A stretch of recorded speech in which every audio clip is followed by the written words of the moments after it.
sucking donkey balls. Big old hairy donkey balls. Bouncing, bouncing donkey balls. Your coach is a clown. Your team is sucking donkey balls. Big old hairy donkey balls. While I'm out here stacking paper on my grind, breaking walls, flexing with my crew. Yeah, we never take a fall. Thug life, living right while you bitches just stall. I'm the king of the block, got my hustle on lock. You be chasing all that hype, but your game's a cheap knock. My hustle's on the rise, your dream's looking like a flop. Talking big, you just a little fish, the shark's about to chop. Your team is sucked, yeah, they ain't got no balls. While I'm out here balling, breaking down your walls. Big old hairy donkey balls, you know I stand tall. Talking tough, but you soft like a kitten in the halls.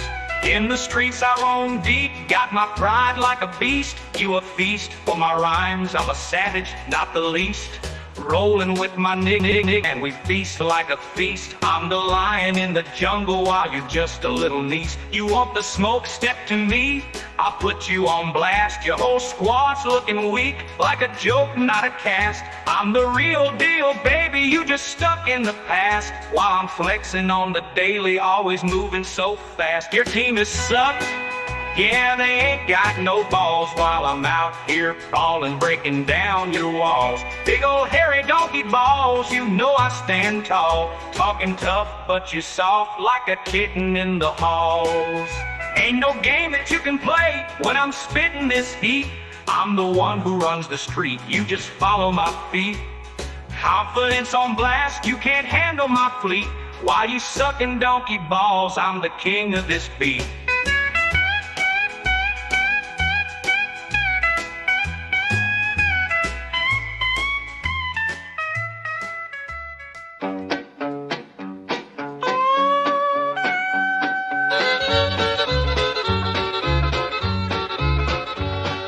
Ain't that complicated? I'm sipping the wine, riding this train to glory. Got my cash on my mind, all the way to hell and back. We don't play, we attack. Fuck 'em all, your team sucks balls. Stay out of my track. Ain't nobody dissing me and walking away unscathed. Smacking off the podcast, we ain't afraid. Rolling in these streets like a king, reaching for the paper until the final bell rings. Up in ya, where the hustle never sleeps. Bitches talking still, but they ain't too deep. We riding that glory, train full of fire. Light away, motherfucker, we're going higher. We're going higher. We're going higher. Our street life too fast, no time for regrets. Dodging all the hate, no time for your threats. I'm clocking my mileage, trunk full of ambition. Every bar I spit, man, it's a street composition. Run the blocks like a boss, never take a loss. All these fuckers in my rear view paying the cost with me, crew. Yeah, we ride or we die. Got the city on my back, watch the haters comply. Up in ya, where the hustle never sleeps. Bitches talking still, but they ain't too deep. We riding that glory, train full of fire. Right away, motherfucker, we're going higher. We're going higher. We're going higher. We ain't slipping. Hell no, we ain't. Every step I'm pimping. Hell yeah, we say we creep. Podcast 55 while these poles are just glare. We the lions of this jungle, so you better beware. So you better beware. Like a goddamn movie, I'm the star of the show. I'm full of ambition, let my true colors glow. I'm gripping on the path and I'm killing the scene. Ain't no stopping this train, just follow the dream. Fuck 'em all, I'm the realest, see the truth in my eyes. While you motherfuckers fumble, I'm the one that will rise. So bring your best game, but I'm calling you bluff. Cause when it's all said and done, man, you ain't that motherfucker. Up in ya, where the hustle never sleeps. Bitches talking still, but they ain't too deep. We riding that glory, train full of fire. Either way, motherfucker, we're going higher. We're going higher. We're going higher.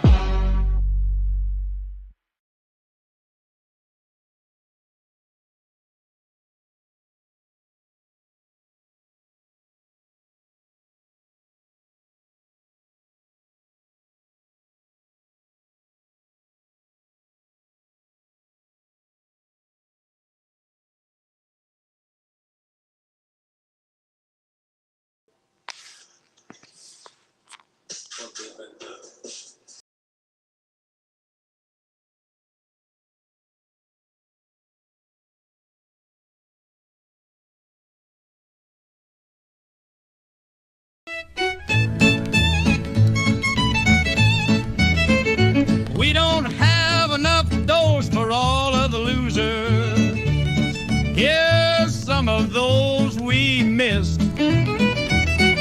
Lincoln Riley, your bullshit's getting old. We ain't sold on you. Maybe next week, boy. Hell yeah, we ain't got the time. Josh High-Pull, what a joke, you Bobby Hill looking motherfucker, you. We ain't got no more time for you, fool. Hell yeah, we ain't got the time.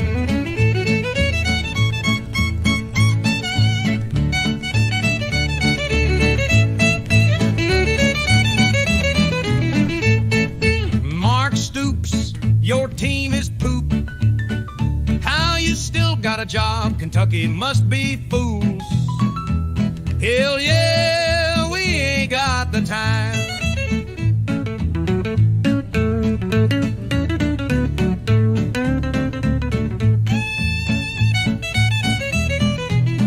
Double sweaty, you fucking weenie. Can't you even win a game at home? I'm sure you won't get fired though, but we ain't got no more time for you. Hell yeah, we ain't got the time.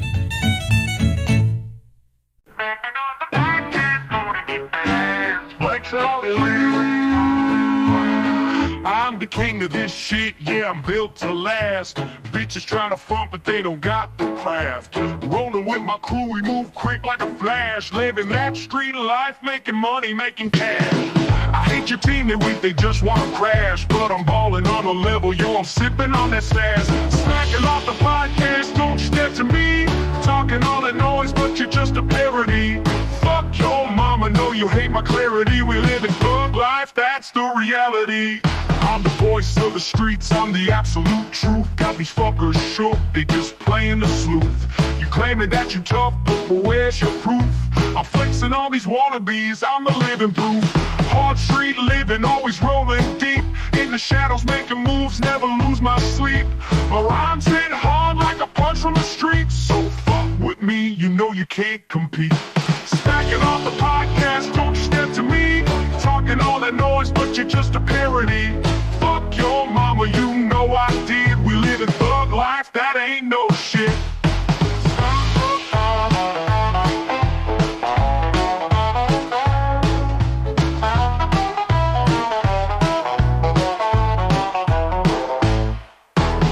Smack, smack, yeah, we making waves. Cast hitting hard like we digging graves. Got that fire in my soul, feel the heat that raves. In this life, boy, you either thug or just slave. When my crew by my side, we rise up like kings. Life's a game of chess and I'm pulling the strings. Got the world on my back while I'm counting these blings. Motherfuck your team, they don't know we're the same.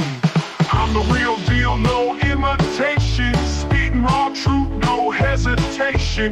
Built from the struggle, pure determination. Smacking off the podcast, my revelation. Smacking off the podcast, don't you step to me. Talking all that noise, but you're just a parody. Fuck your mama, know you hate my clarity. We live in thug life, that's the reality.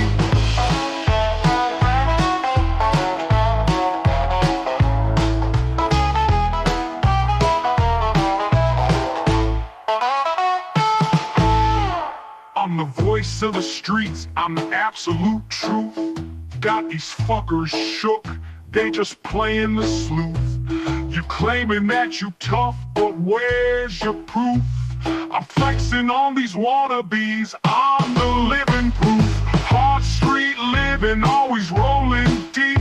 In the shadows making moves, never lose my sleep. My rhymes hit hard like a punch from the street. So with me, you know you can't compete. Smacking off the podcast, don't you step to me. Talking all that noise, but you're just a fucking freak. Fuck your mama, you know we all did. We live in thug life, that ain't no shit.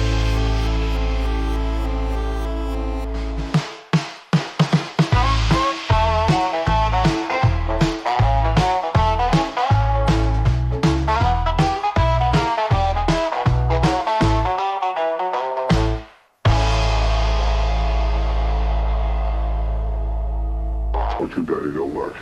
You don't. I'll be you back in one o'clock. The sun son's back alive. What do you write? Like the gun. One together. We know. Don't do. We know. We know. Don't do. We know. What you do. Smacking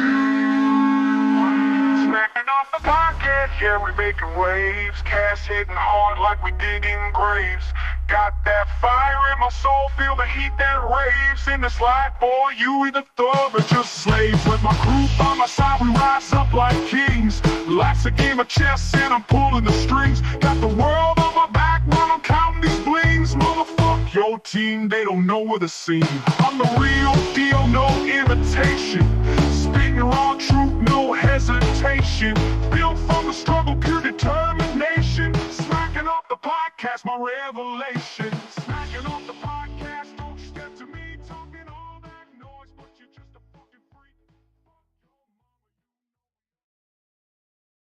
We fuck, don't you bring it, step up in my grave. I'm a servant, I'll be riding way for wicked misbehave. Skating on the tombstone, showing my style. Vampires lurking, but they don't last a mile. Ghosts and ghouls, my crew's packing heat. Ripping up the night like a beast on the street. Bitches try to haunt, but they ain't got a chance of digging deep. Living life doing the undead dance.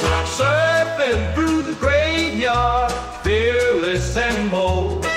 Vampires ain't shit, they can't touch my soul. Not fucking around, this is how we get down.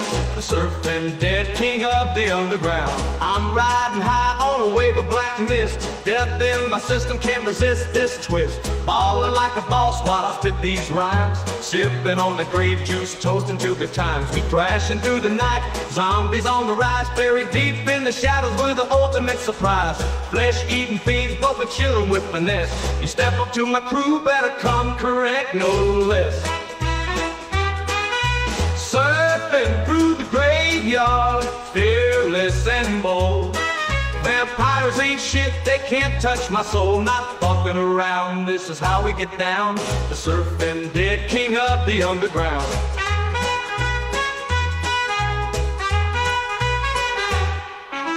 I'm riding high on a wave of black mist. Death in my system can't resist this twist. Ballin' like a boss while I spit these rhymes. Sipping on the grape juice, toasting to good times. We crashing through the night, zombies on the rise. Buried deep in the shadows, we're the ultimate surprise. Flesh-eating fiends, but we're chillin' with finesse. You step up to my crew, better come correct, no less. Surfing through the graveyard, fearless and bold.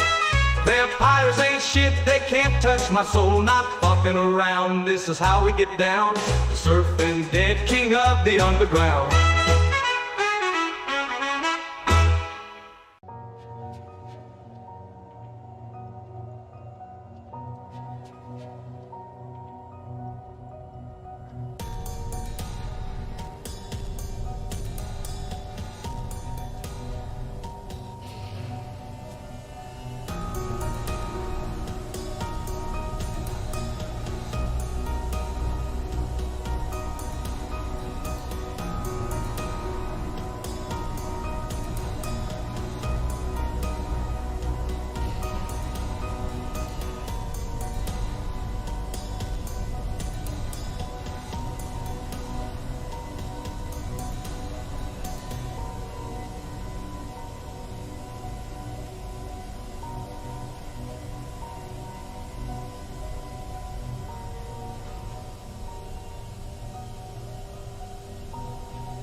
The way we played against Southern Cal and Ohio State, I think we walk out of there with a victory. Mario's capable of fucking it up somehow.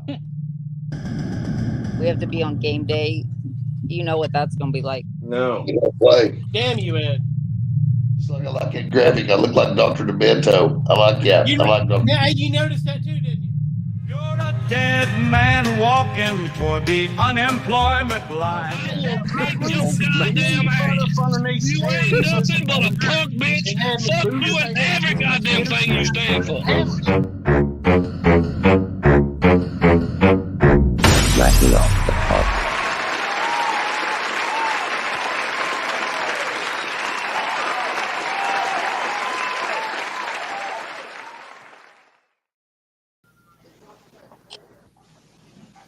All right, everybody. Welcome back to Smacking Off the Podcast. What's going up, on? guys? All the fun and excitement in the whole world.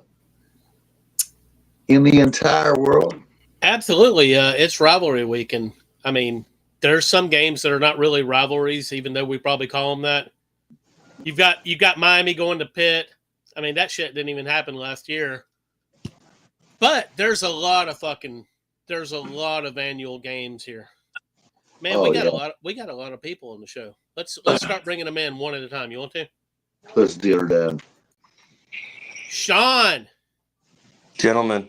Sean, he's our right-hand numbers man. What's going on? How we doing, guys? Happy Thanksgiving. Happy Thanksgiving, man. Hallelujah. Oh, yeah. We made it. We made it to Thanksgiving, yeah. Yes. I mean, in 2020, it was a bigger deal when we made it to Thanksgiving, but it's still like every year since 2020, it is amazing when we make it to Thanksgiving, isn't it? Every day is a blessing, so especially Thanksgiving. So, all right, let's bring in Sean. The only sad part is our football season's coming to a quick close, isn't it? Well, no, I mean there's a lot to be played with 12 teams, and I mean, I don't know, it's just getting good now. It's starting to heat up for sure, but I mean January will be here before we know it, and we'll have a new national champion. All right, let's bring in your pal, Sean. Clemson Dane, what's going on? Well, he disappeared on me. What's up, brothers? Oh, sorry, I hear him. Well, Sean's other pal is here. All right, yeah, Sean's other pal, Gabe Griffin. Oh yeah, I'm here. Yeah, What's I miss going you, on, Sean. guys? How you doing, buddy? Hey, good. How are you doing? All right, and Nikki, she's our what is she? What would we call Nikki? She's our internet influencer. She's our DEI hire. No, not at all.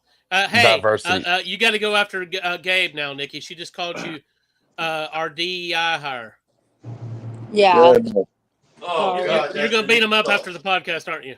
No. You're going to do it during the podcast, aren't you? Yeah, I was on way before DEI even came into effect, so that can't be true. We're going on 9 years, guys. Bruce Martinez. Yes, I'm here again. Good. Man, good I want to see what this looks like. Let's look at it. Jesus Christ. I'm beautiful. We got a lot of people here. Yeah. It's like should be fun. Let's shuffle these around, man. We want this to look interesting. Let's see here. There ain't no way to make it look interesting. Wait, maybe there is. Let's go here. I hate Landon couldn't make it. Did Landon say he couldn't make it? Did he say he was coming on? But I mean, I don't know. I think Landon's one of those guys. You have to say, Landon, we want you to come on. Landon doesn't like to come on with a whole lot of people. Oh, okay, yeah. He's one of those. And Landon's great, Yeah, he brings some interesting tidbits, man. This is the Iron Bowl, though, Doug. I mean, if you were ever like Iron Bowl, I kind of assumed he was going to be on, Yeah, the Iron Bowl. I mean, it's important stuff, the Iron Bowl. Well, I mean, we've been getting our asses kicked up and down by Alabama for a while, so it's not really a rivalry We got the anymore. Egg Bowl going on. I think y'all got a chance this year. Matter of fact, I would give Auburn a better than a 50% chance of winning this game. No, I give us like even though I'm probably still going to pick Alabama. I've seen this pictures too many times. We'll get to that. People are giving Jordan Hare weight. It's not that anymore. We'll have some early game momentum. We might get up 7-0, 10-0. I even give us 10-0. It's just not happening. It's not happening. I We're get where you're coming poorly from, and coached. if I was an Auburn fan, I'd probably be saying the same thing. I've just seen Alabama in this I mean, situation. Alabama fans are acting like y'all fucking 1-10. Oh no, we're definitely not It 1 is and 10. just This so. team is What has this is Kalen just DeBoer done to y'all? this is nothing. I mean, he's not Saban, The and dude that's, should be fired for just killing the fan base. you know, it is what it is. There was no easy way to replace Saban, and no matter what happened, there was going to be a drop off. Should have hired I've down never seen. Landon's favorite coach. Y'all are the most spoiled fan base in the world, and y'all acting so defeatist. No, Like, I'm not y'all are. See, you're wrong. You're wrong on me. You're wrong on me. I am. I'm wrong on that. But just from the anecdotal evidence that I've seen throughout this whole week, But I mean, you would think that Alabama would be 1-10. I mean, I've I think that Alabama. I'll just say, based off of what he has done in the first 2 years, this game don't look like a slam dunk. It doesn't, and you would have to admit that too. I'll say I think losing to Vanderbilt last year broke Alabama. That was bad. No, I've seen it before. Doug, you're missing an important point. What's that? First of all, whenever Auburn beats Alabama at Auburn, it's when Alabama's very good and Auburn's good, but they get the upset at home. Auburn's not good. No, not necessarily. And in 2000, I think it has to do with Auburn has nothing to lose, and Bama has everything to lose right now. So in 2019, Auburn wasn't very good, and Alabama was. Well, we were still a 9-win team. I think we were like 8-3 going in. Bama had Bama had everything to play for, and we just ruined y'all's season. Dane, I have to admit that you looked. I thought you were Justin Pike for a second. I was thinking to myself, Justin Pike got onto the fucking podcast without us even realizing it. And I got to mention that we needed to introduce Bruce is on the show. Bruce Martin, the dog father, and also Ed Scribner, our sports guru. Hey, y'all talk for a minute. I'll be back. Oh, okay. So, and then so I had to mention that they were on here as well. So we're going to get to that matchup. Many other great rivalries this week that means a lot to some and very little to others. And I think an interesting game is Georgia Tech that we have coming up. I'm sure it'll be on the games of the week, and it has a few implications. And then, what about you, Bruce? Is there any game coming up that excites you this weekend? I would probably say Texas A&M if they're playing this week. That would be a great one. What about Washington, Oregon? Got Ohio State, Michigan rolling. Washington, Oregon doesn't excite you, now, Bruce? Oh, it's getting the fever is getting high, and after my week of listening to so-called sports journalists, I want to puke. So I'll leave it at that. You actually witnessed me get sick over recently, so we know it's possible. And Ed, are you looking forward to playing the Suck Guys? I'm always looking forward to it. I'm not overly optimistic, but I'm looking forward to it. I think we're going to give them our best shot. Give them the best shot, the Suck Guys. I mean the Buckeyes. And it's too bad that Alex isn't here, guys, so that he can discuss that, because we know his great love for the Buckeyes. And then Gabe, I'm glad you joined us tonight. And Divine, what game are you looking not forward on night shift. What game are you looking forward to this week, Divine? Mr. Divine? Probably the two, obviously, they were already mentioned, which is Ohio State and Michigan, and Texas A&M. And then for my own auspices, the Hurricanes are headed to Pitt, and I'm checking the forecast for the Steel City this weekend. Goodness. What do you think it could be? Because it's getting cold here in the mountains, and they're just a little bit north of me, maybe 150 miles. Are they supposed to have bad weather up there? Is it going to break foul? That's what I'm looking at right now because we know those teams from Florida when it gets cold, they just don't do well. You know, Man, the and we see, ACC is a mess. The ACC is just a mess. and we have a historical data point on this. Uh, Mm. in I think it was 2017 or 2018. Miami had a shot to go to the ACC championship game and potentially go to the playoff, and they went to Pittsburgh and laid an egg. I think the same thing's Not gonna laying happen. an egg, bro. Oh yeah. And and the other historical trend is, you look at the NFL when the teams from Florida, Jacksonville, Miami, or Tampa have to go north and it's cold, they sort of shrink from the task at hand. And Or Nikki, as what you could game? say, pull a scared turtle. Well, Yeah. Yeah. now, Nikki, what game are you looking forward to this weekend? Well, right there, the Miami Pitt game. I'm actually excited about that, but I'm also excited about Ole Miss, Mississippi State, not knowing how Ole Miss is going to show up after. I'm pretty sure they know Lane's leaving at this point, so I don't know how that one's going to come to play. I don't know if the players are going to show up or Where's if he going? Is Lane. he going to LSU? I think he's going to LSU. Oh, really? Yep. Well, So what is there? Well, I got hashtag inside sources that John Summerall is coming to Auburn. Just saying. yeah, Oh, I've heard the same thing. yeah, there might be a decent coach out of that somehow. Well, Nikki Nikki, just you're not gonna watch the Sunshine Showdown? Oh yeah. But I so mean, the only good thing about that is, if Florida wins, Florida State doesn't go bowling, so it really doesn't Just to matter. be petty, and and Gus Malzahn lives down the road from me. I hope y'all beat his ass. Fuck him. I'm hearing Gus to Ole Miss. Huh? I've been hearing Gus to Ole Miss. Gus to Ole Miss. That I would be feel the like best thing in the Lane world. should stay at fucking Ole Miss, dude.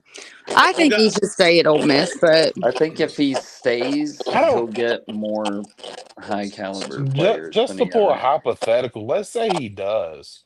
How do you come back from that?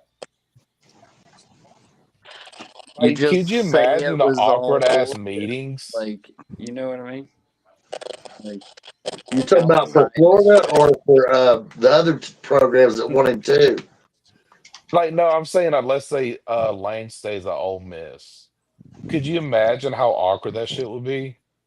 No, Like, you yeah, I just got said offered I never 100 said I was mil, but I leaving. said no, no. I think that if he stays at Ole Miss was playing into the whole thing. They knew what he was doing, and it's kind of stopping a lot of different situations, keeping two schools without a coach, your transfer portals, all of that stuff. He's getting a kind of firsthand look at everything if he stays.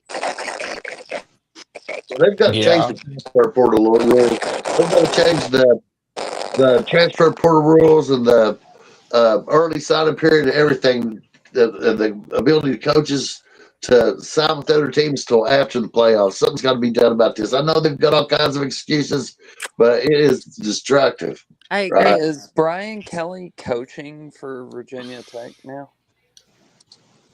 No, You mean Franklin? Franklin. Franklin Yeah, is. Franklin. Franklin Where was did showing Brian stuff. Kelly go? No, he's just chilling on the sidelines enjoying the view. He's Yeah, Brian he's Kelly's not coaching yet. He's complaining, saying I that he thought I can't get a saw he coaching went job. somewhere.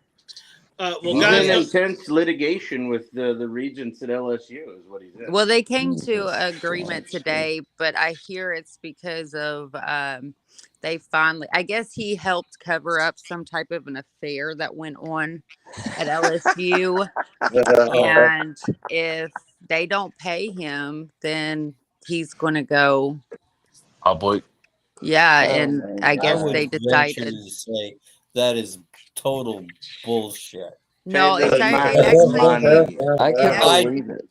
no, Though it it's came Brian from Kelly. no someone that way. actually works within LSU.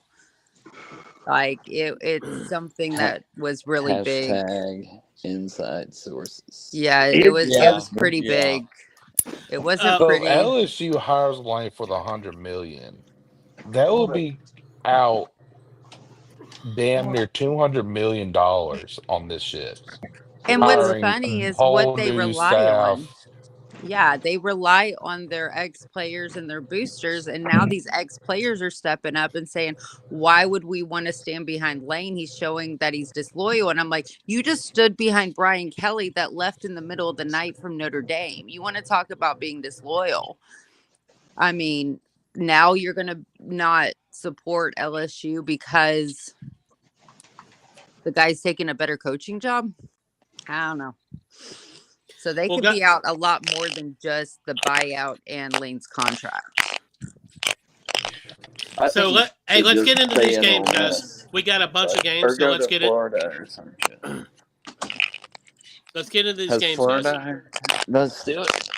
Let's do it. Into the games. And first of the Friday games of the week looks to be Ole Miss at Mississippi State. The Egg Bowl at noon if you're in the Eastern time zone, and 11 and 7 on ABC. It's a historic game, guys. There's a lot of drama with Ole Miss, which we know Lane Kiffin loves drama. And Mississippi State has improved, but I don't think they're that good. I'm going to throw her to you, Gabe. Who do you think's going to win this game? Um, this one has potential upset, but man, Ole Miss is just too much. Yeah. I think Ole Miss will just take it. Even though Ole Miss doesn't really have to win the game to get to the playoffs, but beating the shit out of your rival is always fun. So yeah, I'll take it Ole Miss. Taking Ole Miss. And what about you, Nikki? I'm actually going to pick Mississippi State. God damn it, Nikki. I do. I do. I think that Ole Miss lays an egg, not knowing what An egg in the egg bowl. an egg in the egg bowl. Because Pun intended. yes, because you got to like those players are up in the air right now. Lane, his head has I would been not be somewhere else. surprised. And you're going into Starkville, which is already insane. So I think Mississippi and Levy's not bad. He's been building a good program, building a good team, and I think that he could actually pull this one out. All righty. Dane, do you have thoughts on this monumental struggle? Yeah, give me Ole Miss by 10,000. By 50, he says. I love your scores. What about you? What about you, Bruce? What are you thinking on this one? Now, what is the official word on Lane Kiffin being on the sideline? Oh, he's there. Well, he's coaching. If he then stays, of I course gotta he'll roll with be there. Ole Miss. They may If he fire him. leaves, it'll be his last game. They may run him out at halftime, Bruce. Wait, so if he If what Nikki leaves, says is true, he's they leaving may a tell him to fucking throw it at playoff halftime. team. He is, and see, they could allow him to coach. He wouldn't have to leave. He could finish the season and postseason, but if he leaves, Ole Miss is not allowing him to. Unlike North Texas and Morris, they're letting him finish the season. They're not. Lane won't finish the season. Okay. The question for me is this for the players or is it for the coach? I feel this game is for the players, not for the coach. It's more meaningful to them. So if I was a player, I want my coach there, no matter what. Yeah, Whether but he their walks Ole or he Miss is doesn't. saying no. And I think because Ole Miss saying not going to allow him to coach, that portal's going to open up, and Ole Miss players are headed with Lane. So be it. It's going to happen either way. Yep. This is a mess. If he's leaving, that portal doors it's slamming now, right? Yeah, but they're not going to jump the gun. They're going to jump it before the playoffs. I truly believe they will. But with the school telling them that he can't coach, it's no longer about the players or the coaching. They don't give a shit. And so they don't. We'll go That's somewhere crazy. that does care. Why would they do I think that? those players though? will Yeah, realize. I don't see why they Oh. would do that. No. I can't.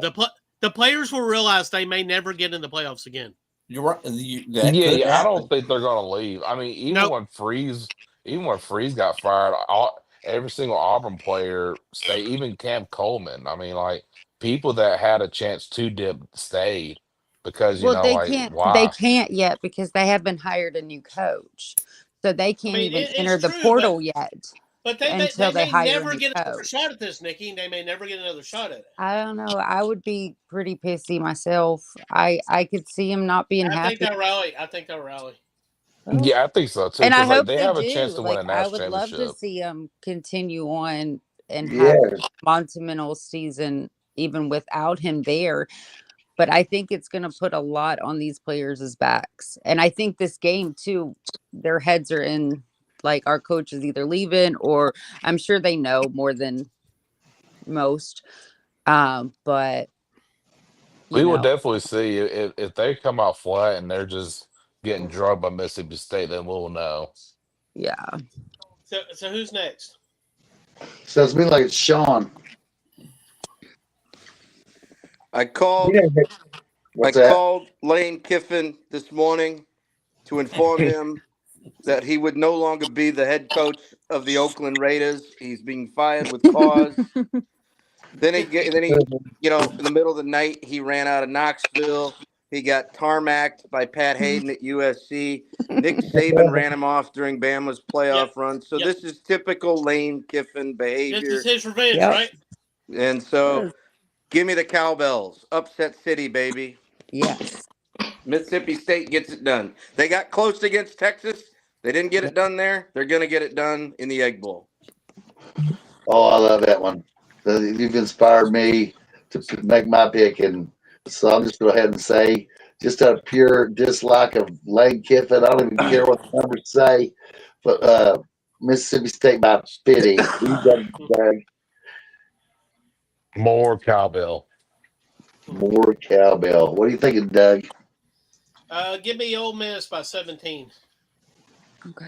It's about 17. Yep. That's a realistic score out there. Yeah, I think that this team pulls together. And has Ole Miss said officially that Lane is out before the playoffs if he's leaving?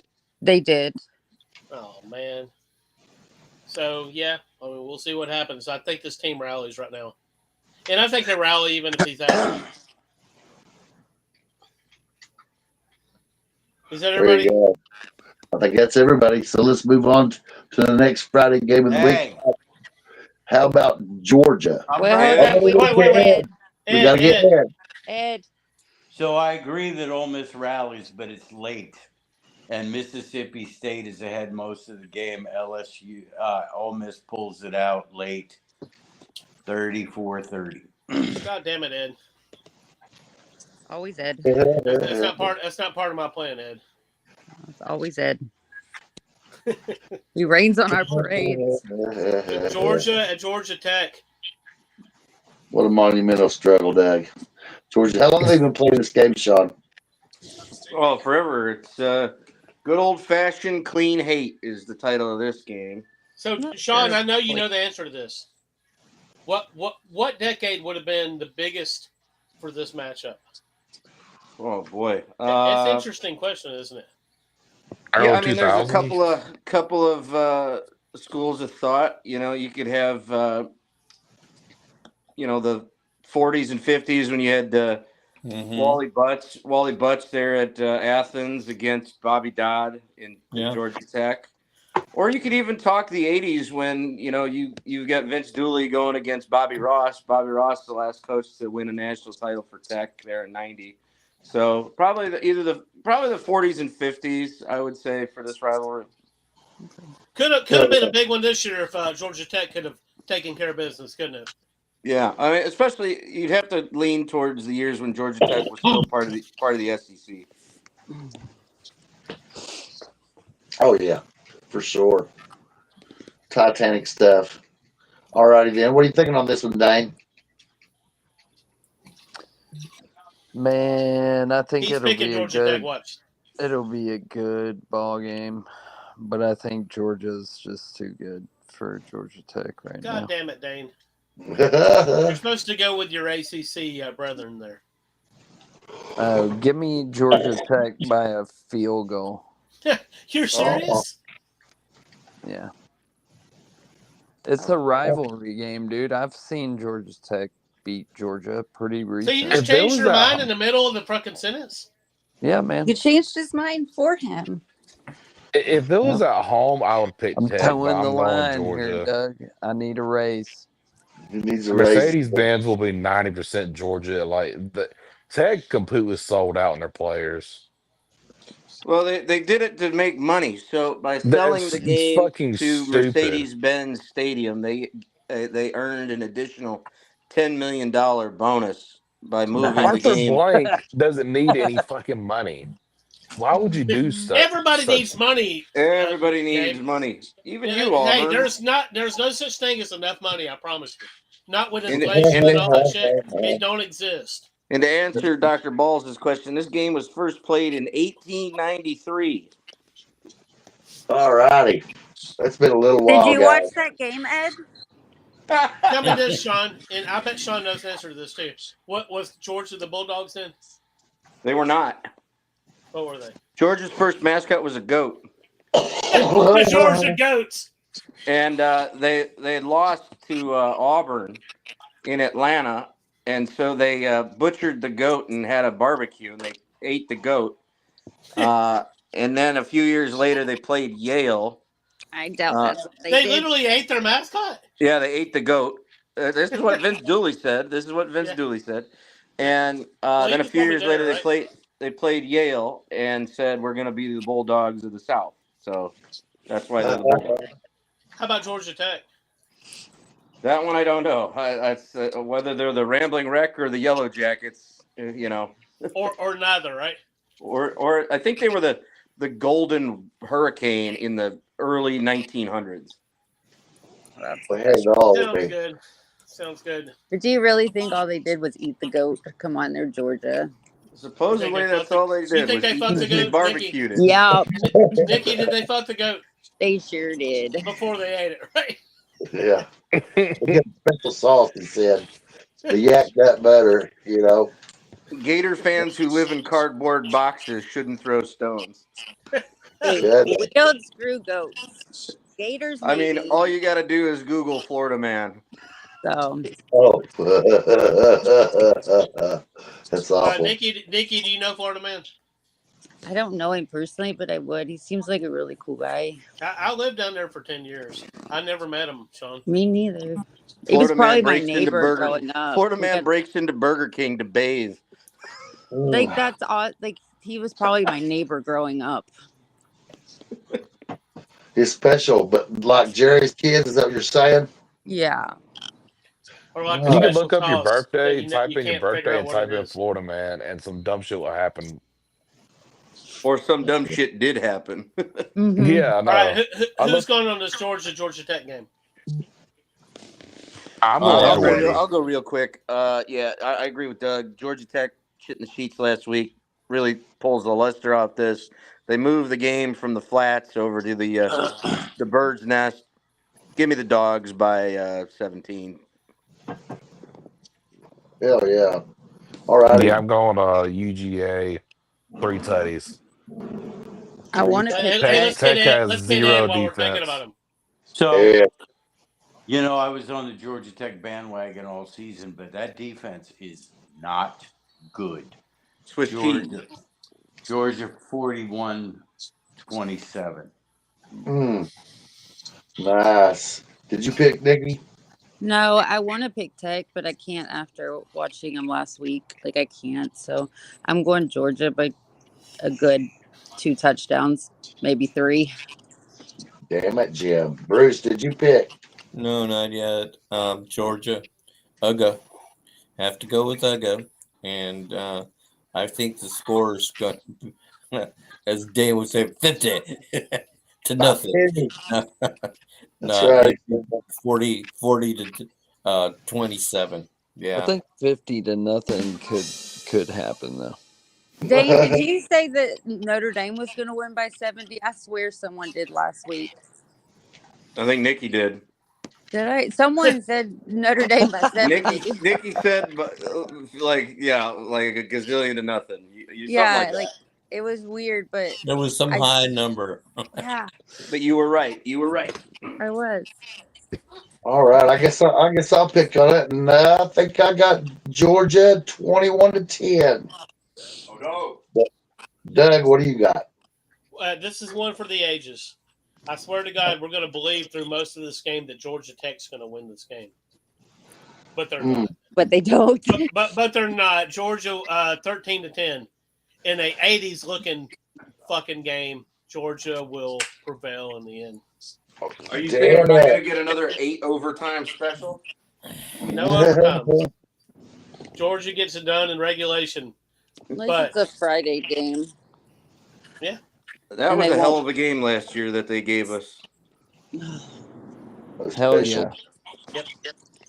We'd like to see it again. I'm entertained. I found it highly entertaining. The drama, it'd be a whole lot better drama than Lane Kiffin. I guarantee you that. You know, I didn't pick a game of the week this week, but if I did, this is probably the one. Has everybody picked on Georgia Tech? Oh, are we on the Titanic struggle known as Texas A&M versus Texas? Absolutely. That's probably that should have been. I should have picked it as the game of the week, in my opinion, because I really think this is going to be a hellacious game. It's monumental. It's got gigantic implications anyway. You know. Yeah, I mean, not for A&M.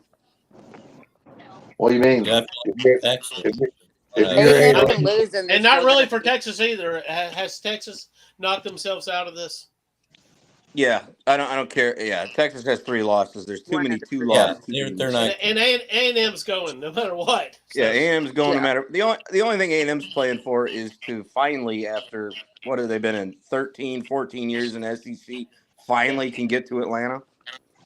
All right, so they can their get fucked up fans by. are okay with it. Their fans are actually okay with losing this game and miss out on the championship game and get into the playoffs instead They of should be. right. They didn't. They lost to South Carolina at home. They should be happy. Yeah. I mean, yeah, that break is it's important sometimes. You never want to back into the playoffs, though, and it's a huge thing that they left. They're not back in it. They won't back in. I mean, they're going. That would be one loss, but I think it's more of a ego for this game against Texas A&M, like that boast. This is one of their, insane rivals. So last year was the first year back, right, for Texas? Yep. Yes. And what was that? What happened last year? I don't remember. Texas won the game down in College Station. I think it was close. Okay. Yeah, you almost died. Wait, who almost died? My fiance almost tripped and fell, so I was like, "You almost died." Was there a pitchfork or something laying there? Yes. Okay, good. It was, yeah. Most common injuries and accidents happen in the home. It makes sense. Oh goodness. So I pick first if y'all want me to. Go ahead.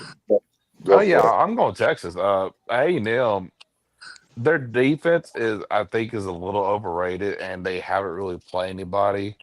Yeah. I'm going Texas here. I think Arch dots him up. He's been playing better. I'm going They haven't Arch. played anybody? They beat Notre Dame at Notre Dame. No. I'm saying like whenever the few quarterbacks that they have played has literally dotted them up, and I think Arch has been playing better. And my bad, I need to articulate it better. So, but I was gonna say, they haven't really played a legit quarterback, and I think Arch dots him up. He's been playing better. So yeah, I'm going Texas. Let me throw this out there for Sean, and they did beat Notre Dame at Notre Dame. I think Notre Dame would possibly beat A&M today. We were cursed. We were cursed by the ghost of former Alabama and former Notre Dame, but now he's back at Notre Dame. Tyler Buckner flubbing the hold on the extra point that would have sent the game into overtime. So, but this is an interesting stat that I just saw this. A&M has not played a top 7 SEC school yet. Yes, This is so the Dave is first. right. And to answer your question from last year, Doug, Texas is on a 2-game win streak in this series. They lead the overall series by 40 wins, 77-37. Last year down in College Station, if this internet, uh, the Horns won 17-7. That was before A&M had a dual threat quarterback and some receivers that could catch the ball. A&M's problem last year, they could not score the football very well. So what do you think, Sean? What's happening here? I'm gonna take the Aggies in this game, mostly because even though Are you reluctantly taking the I'm Aggies? very reluctantly taking A&M, it's on the road. It's a rivalry game. Arch has been playing better. Where I Take think Texas, A&M, man. Take them. where Take I them. think A&M can beat them is the blueprint was put out there by Nikki's Gators earlier this year, and the one thing A&M has that can be a game changer is they have a defensive line that can get towards the quarterback, particularly cash in. He's probably going to be a first or second round pick. Cash in, his last name's escaping me, as an edge rusher. And Texas's O line is garbage. Their O line is garbage. They don't protect well. So if A&M's D line can get after them, it's going to be a long day for Arch. I think A&M will come out ready to play, unlike they did against South Carolina. I think they needed to get a wake up call there, and they did. They rallied and beat South Carolina. This time they won't need a wake up call. They'll be raring to go. I think Elko will have them, chomping at the bit. So close one though. They'll barely get it done. A&M 24, Longhorns 23. Yes, nice. What about you, Bruce? What you got on this?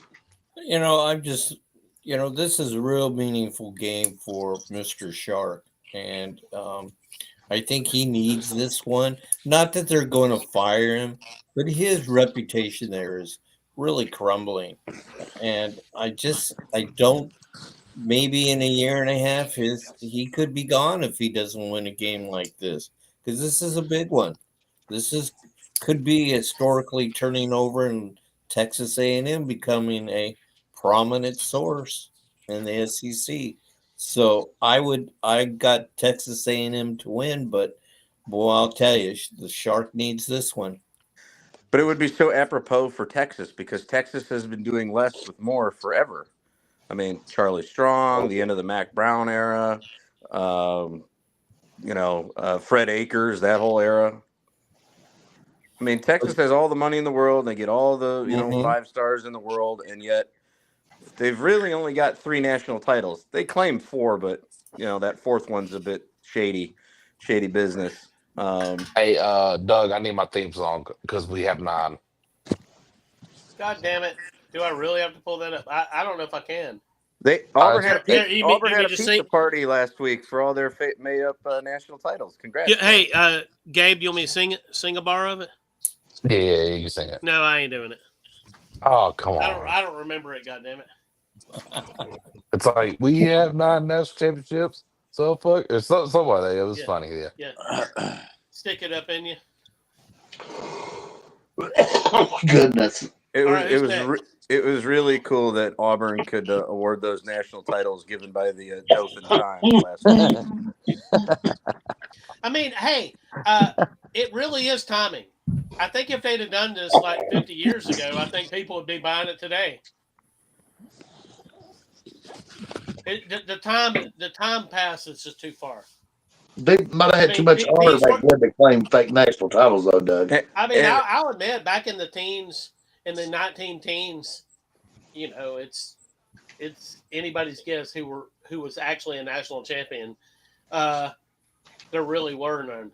The post World War II ones are the most egregious because you have the coaches trophy and you have the AP trophy, and they didn't win those. So yeah, so I would consider any of those to be legit in any kind of way. They got 57 and they got 57 in 2010. Sean, Bob says that Kentucky's the national champions of 1977. He wanted no part of that Notre Dame team, let me tell you. That Notre Dame team beat Earl Campbell in Texas. It's not about that, Sean. It's not about that. 38 to 10. That team only had one loss. I mean, it don't really mean anything, but I mean it does to Kentucky. I mean, if Notre Dame and Kentucky had played that year, it would not have gone well. Speaking of Kentucky, they got a big one Saturday. They do, and we'll get to that. But hey, Bob, go ahead and tell us to go fuck ourselves if you want. And lastly, Bob knows who was on that Notre Dame team, a guy by the name of Joe Montana. I think he was pretty good at football. Yeah, he was awful. He was pretty good on Tecmo Bowl. I swear he was. Well, Earl Campbell made some really awesome sausage. So Earl Campbell won the Heisman that year, and I think Notre Dame held him to like 67 yards in that Cotton Bowl. All right, who hasn't picked on Texas A&M and Texas? I haven't. That was a lot of people. Go for it, Nikki. as much as I want Texas to win this game for my daughter, which is obsessed with Bebo, I have to go with A&M. It's going to be close. I think Texas comes out fighting, but A&M just to me is more rounded in a whole. That whole team is pumped. I got A&M by 7. So who hasn't picked on this yet? She likes Bevo. I like Bevo too, with a little bit of A1 on the side. Yeah, God, she's obsessed with him. Dang cow. Ed, where's Ed? So A&M has had their share of close calls, and their defense has not been up to par. Elko's sort of like the reverse of Brian Billick, who came into Baltimore as an offensive genius and had the greatest defense ever, except for this 85 Bears. And Elko's a defensive guy, and he's got a great offense, and right now kind of a shitty defense. And Texas has nothing to lose. They might have nothing to gain. But I got Texas winning a close one 30-27.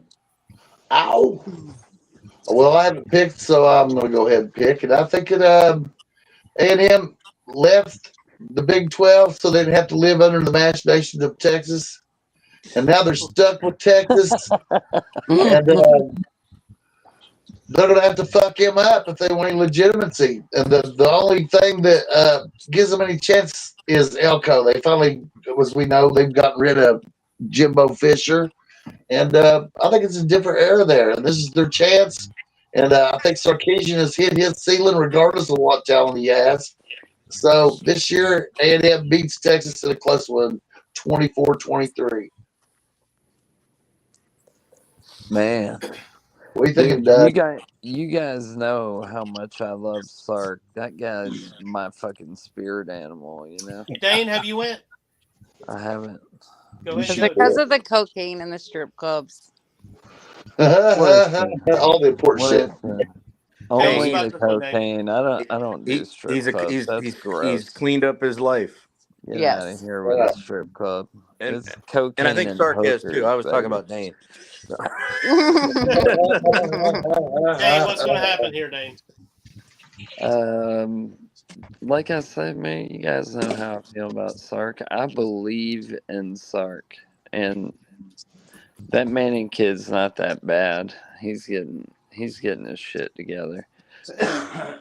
But I'm gonna have to go with A&M. Damn. You pulled a Pat McAfee. I don't really lead me down the primrose lane.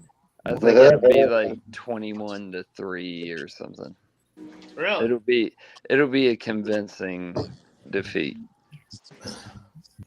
And then the Longhorn fans, those that are listening, we encourage you to find out, the secondary market and enjoy the Duke's Mayo Bowl. We really want Texas to have a good time. Get on there and get your Duke's Mayo Bowl tickets. All righty. So who hasn't picked? Doug, have you picked on this? Give me Texas by 10. Everybody. Yeah, he says. In All right. Austin, A&M has nothing to play for here. They really don't. I think that they do want to beat Texas probably every time out, but there's nothing going on here. Texas can't make the playoffs. A&M can't miss the playoffs. Give me Texas at home. There you go. Texas at home, he says. Sounds like a wiener. All right, guys, let's move on to our next game. We're looking at Arizona at Arizona State. This is a long-time rivalry of former Pac-12 foes. Arizona State is Yeah, but ranked. hey, y'all make this quick work. These teams both suck. All right, I'll go Arizona. Come All on, right. Gabe, really? Arizona, Yes, really? yes. Okay. Okay. Sam Levitt's hurt, so yeah, Arizona. Oh, well, since you said that, I'm going to go with you, Gabe. I'm going to pick Arizona State. Yeah, all I We know is one has their starting quarterback, the other one doesn't, so I'm going Arizona. You know what you What should do, Arizona? Bob? You What's should that? pick Arizona State 25-0, since they're About 25 50. and Arizona's nothing. That's right. Hey, that's a good one. I like that one. I'm about to remember. We're gonna use that, Doug, over and over again. What are you thinking on this one, Bruce? Oh man, I got my money on Arizona, even though the quarterback's out. I just think Arizona 30-20. Damn, Sean. Actually, 30-21 is what I want. 30-21. Okay. What do you think, Sean?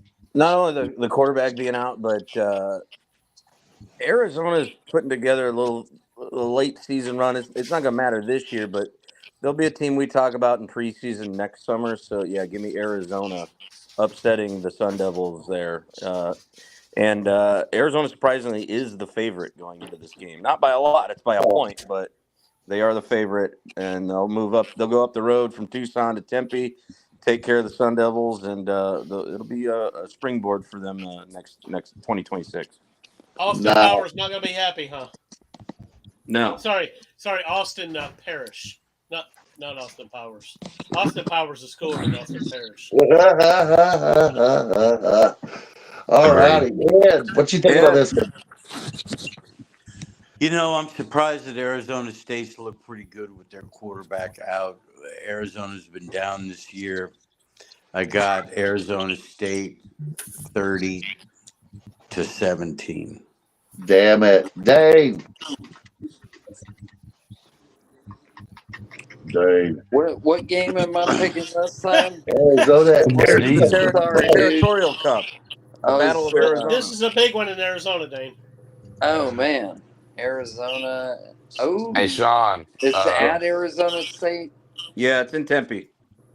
Give me Arizona, man. Fuck Arizona State. Hey, Sean. Auburn's took the lead. Against Yes. who? St. John's. Oh, that game's already on. Damn. Yeah. All right. First half Hey. or second half? If the Second ghost half of is Bruce late. Pearl, if the I'm ghost turning of it on. Bruce Pearl is still coaching, or Baby Pearl. Nepotism. it's the ghost of Bruce Pearl. It really is. Think about it. Nick, have you picked on this one? I haven't. And just for Austin, I'm definitely going to go with Forkham. Forkham Devil, she says. Yeah, fork them up. What do you think on this one, Doug? Oh shit! Give me the Arizona. 23-20. Fuck it. Fucking Duck, screw again. He as good as any. Yep. There you go. All right, so we're moving on to our crack pop games of the week, dear Doug. No, Holy shit. we don't have one. But if we did, it really would have been Texas at Texas A&M. There's just so many great games this week. I hated to put a crack pipe over one of them. Really, it's the whole weekend. It's the smorgasbord. It really is. It's just one crack pipe after another. Oh yeah, it's so special. It's not like Jerry's Kids. It's beyond special. So now we're moving on to Ohio State at Michigan, the big game. Oh, yeah, What do you you think already know who I'm going with. King Buckeye. You ain't got to ask me. What do you think So it I is? got Oh, what do you I'm think about sticking. I'm sticking with my prediction from last week. My boys played the best game that they played all season, but Ohio State is the better team, and we fall just short of the 5-peat Buckeyes 27, Michigan 23. What were you saying, so Doug? I have a question, Gabe. Yes. What will the would the vegans get upset about this picture? Sorry, the vegans. Wait, hold up. Do we have any vegans here? Not anymore. What'd you kill? Who Oh, not was anymore. one? Yeah, who I was one? tried some veganism in 2013, but I just God damn it, Bob. Would I it last found like it. 30 minutes? Like, I'm He had done. an unhappy life, is all I got to say. You know. Any vegans here? Anybody? I Dane? thought you were going to say Justin Pike was I mean, he Oh probably. goodness. I mean, he'll on. say that Justin he is, Pike but was a fucking vegan. I I don't don't. know. He probably Has is. this, He's on is there unguided. anything this dude hasn't been? wait, hold up. If you suck a dick, does it? Or can you be? Can you be a legitimate vegan? No. Oh, that means it's Not, considered. not if you consume the goods, right? Okay, I can't prove that Justin Pike's ever sucked a dick. Oh, good. Kim Bailey. I mean, I don't know. Him and Tim in a I think they hotel. both can. Tim did tell people to turn the light off. Remember? Yeah. And then he closed the door. No, he shut the camera off. Now, didn't they ride on the band bus together? Didn't they ride on the band bus together at some point or something? I think so. I mean, I would have. Well, there you go. Mm-hmm. So, I guess that me personally, I hate the Suckeyes and I don't love Michigan either. So it's really hard for me to pick, but it allows me to be impartial, guys. And I think Ohio State is probably the best team in the country. So I'm going to crush Michigan utterly at 41-10. What are you thinking on this one, Sean, you know what to do. You know who to pick. Sean? That's right. I was going to Sean. Sean, What you do know you who to pick, baby. Why did I go for 2? Because I couldn't go for 3. Woody Hayes when they pounded Michigan. Gonna be another pounding this time. Finally, now that the whole video team and Harbaugh are out of there with their show cause clauses in effect. So now we're gonna get back to ordinary times like we have been since the turn of the century, where the Wait, Buckeyes. you mean Michigan's not cheating anymore? Supposedly, I mean, not after they gave up all those yards on the ground to USC. I mean, clearly that they're not cheating anymore. They just didn't cheat for that game because it was too far away to cheat again. Yeah, it was a long flight, right? Uh-huh. But no, I think the Buckeyes are ready to go up there and absolutely demolish Michigan. Give me the Buckeyes 40, Michigan 13. Bruce, what are you thinking on this? Wow. Well, this one I have a little experience behind. We played both teams. We played Ohio State tough, and we played Michigan tough until the second half in both games. I think Ohio State myself is more balanced. I think they have the better quarterback. So I'm going to lay my money on Ohio State. And it's going to be 37. They still look small. 37 what? to what? 14. Okay. Oh, nice. All righty, But Nicky. speaking of Michigan, up 16 on Gonzaga in the first half. Gonzaga can't hit a jump shot, Ed. Relax.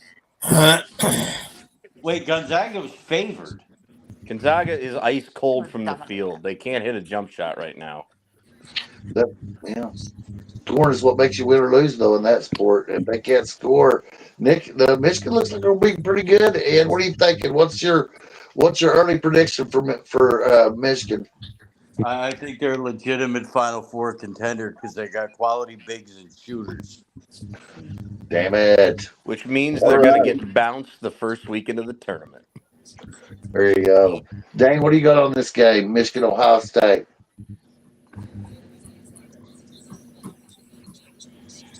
I think he's gone. He gone. God damn it, Dane. Wait, Wait, He no, had to go. he's He here. had to go. He had to go based and brine his turkey. He's here, Dane. Yeah, the Yo, tinkle. Ohio State by 2 trillion. Nice. All right, we like it. Who hasn't picked on this affair? I haven't. What do you got, Nikki? And I never pick them because I hate Ohio State with a passion, but I got Ohio State 42, Michigan 17. Ooh, nice. Doug. Give me Ohio State 28-14. Nice. That's the most realistic sounding score I've heard. About 50, he says. About 50. All right. So can we move on then to number 13, Miami at it? And we mentioned earlier inclement weather. And here living in the Appalachians, just a little bit south of there, I'm here to tell you the wind is rushing in. There's sleet already. It's cold and chilly. And my dogs wanted to go inside quick. Or Miami going to be the dogs that go inside quick? What are you thinking on this one, Dane? I'll go ahead and pick. Give me Pittsburgh. I have zero faith in Miami. The November collapses. Seems like every year Mario Cristobal. So yeah, I'm going Pitt. Hey, let me go ahead and go, and I'll have to jump out for a second, but I'll be right back. Give me Pitt 23-20. 23 to 20. Miserable environment for Miami. A beautiful environment for Pitt. Oh, we love this. What do you think on this, Bruce? Cold up yonder. I got my money on Pitt. I think that cold weather and those warm weather boys don't like to play in cold weather. So as we found out, so I just like I like Pittsburgh, and the score will be 34-27. 34-27. Nice. And Sean, what are you thinking on this one? Yeah, I mean it's those Florida boys, especially South Florida. You go up to that, the temperature is going to be hovering right around freezing during the game. And when it's cold and you get hit and you're not used to that, it makes the day a little longer, a little more uncomfortable. Pitt in a close one, 26-24. They'll get it done there in the Steelers stadium that they play in. Yeah, it's if you're not used to playing in cold and you got to go play in cold, that's bad news bears. So, yeah, give me the Panthers.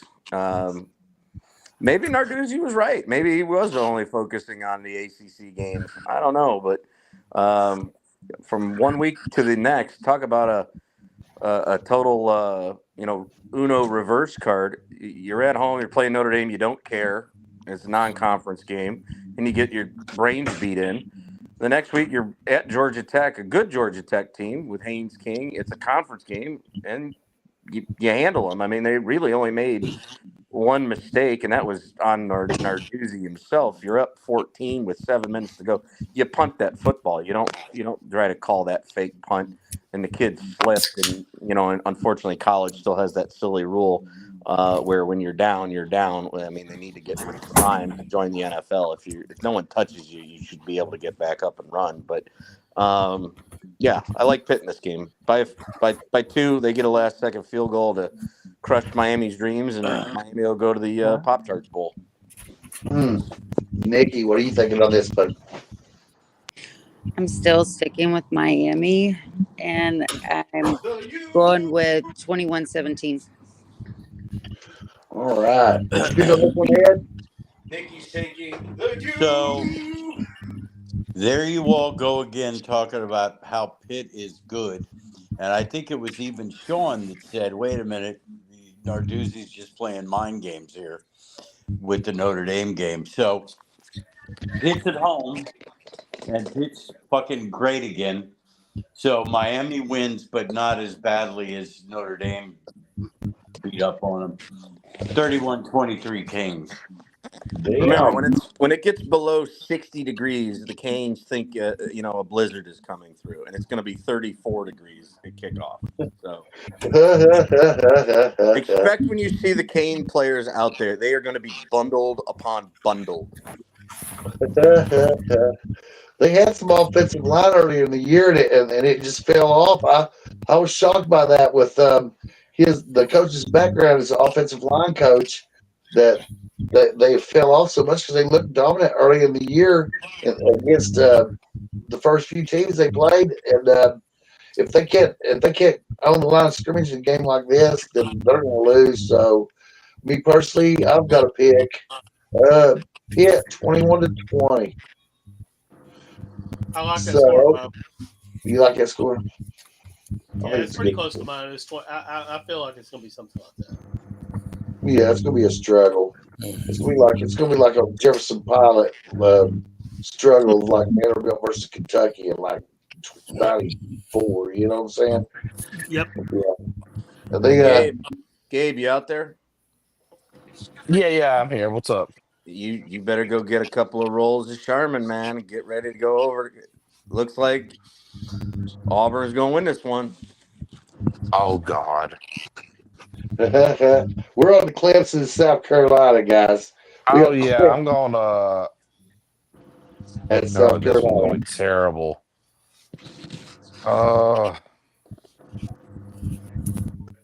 You know, fuck it. I'm gonna go for upset, man. Fuck you, man. Give me the Cox, dude. Give me the Cox. I love So them. would it really be an upset?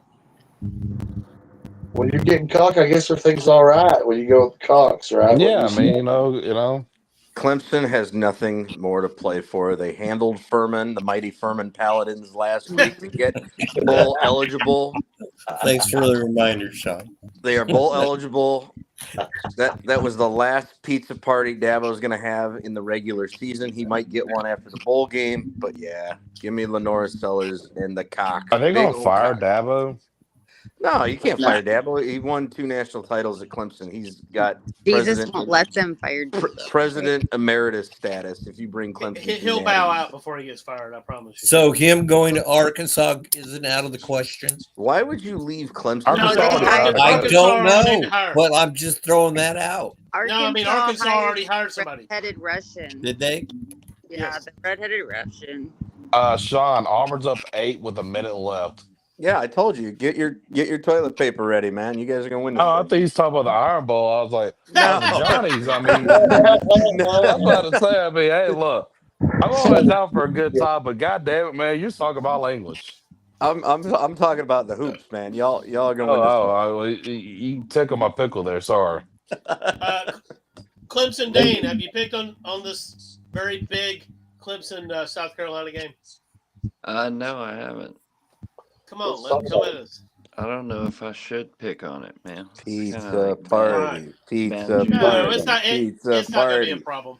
Pizza party. Man, come on, dude. Clemson by 50. Hell Win, yeah. lose or draw, Dane will be gathering at the paw. No, we'll gather on the cock. Oh, yeah, road game? Okay, all right. Yeah, dude.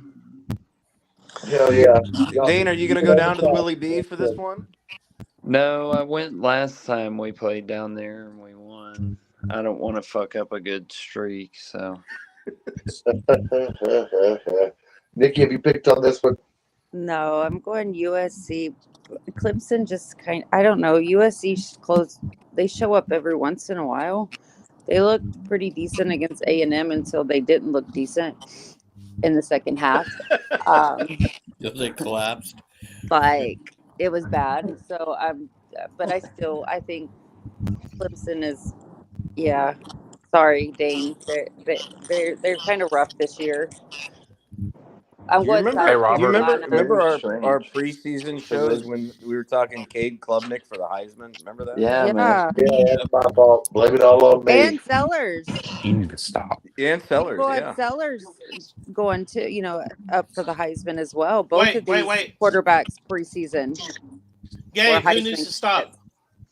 candidates. God My damn it, Gabe. fiance keeps on throwing shit at me.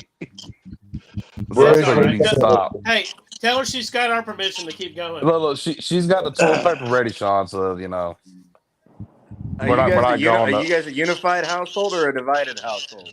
Oh, we're unified.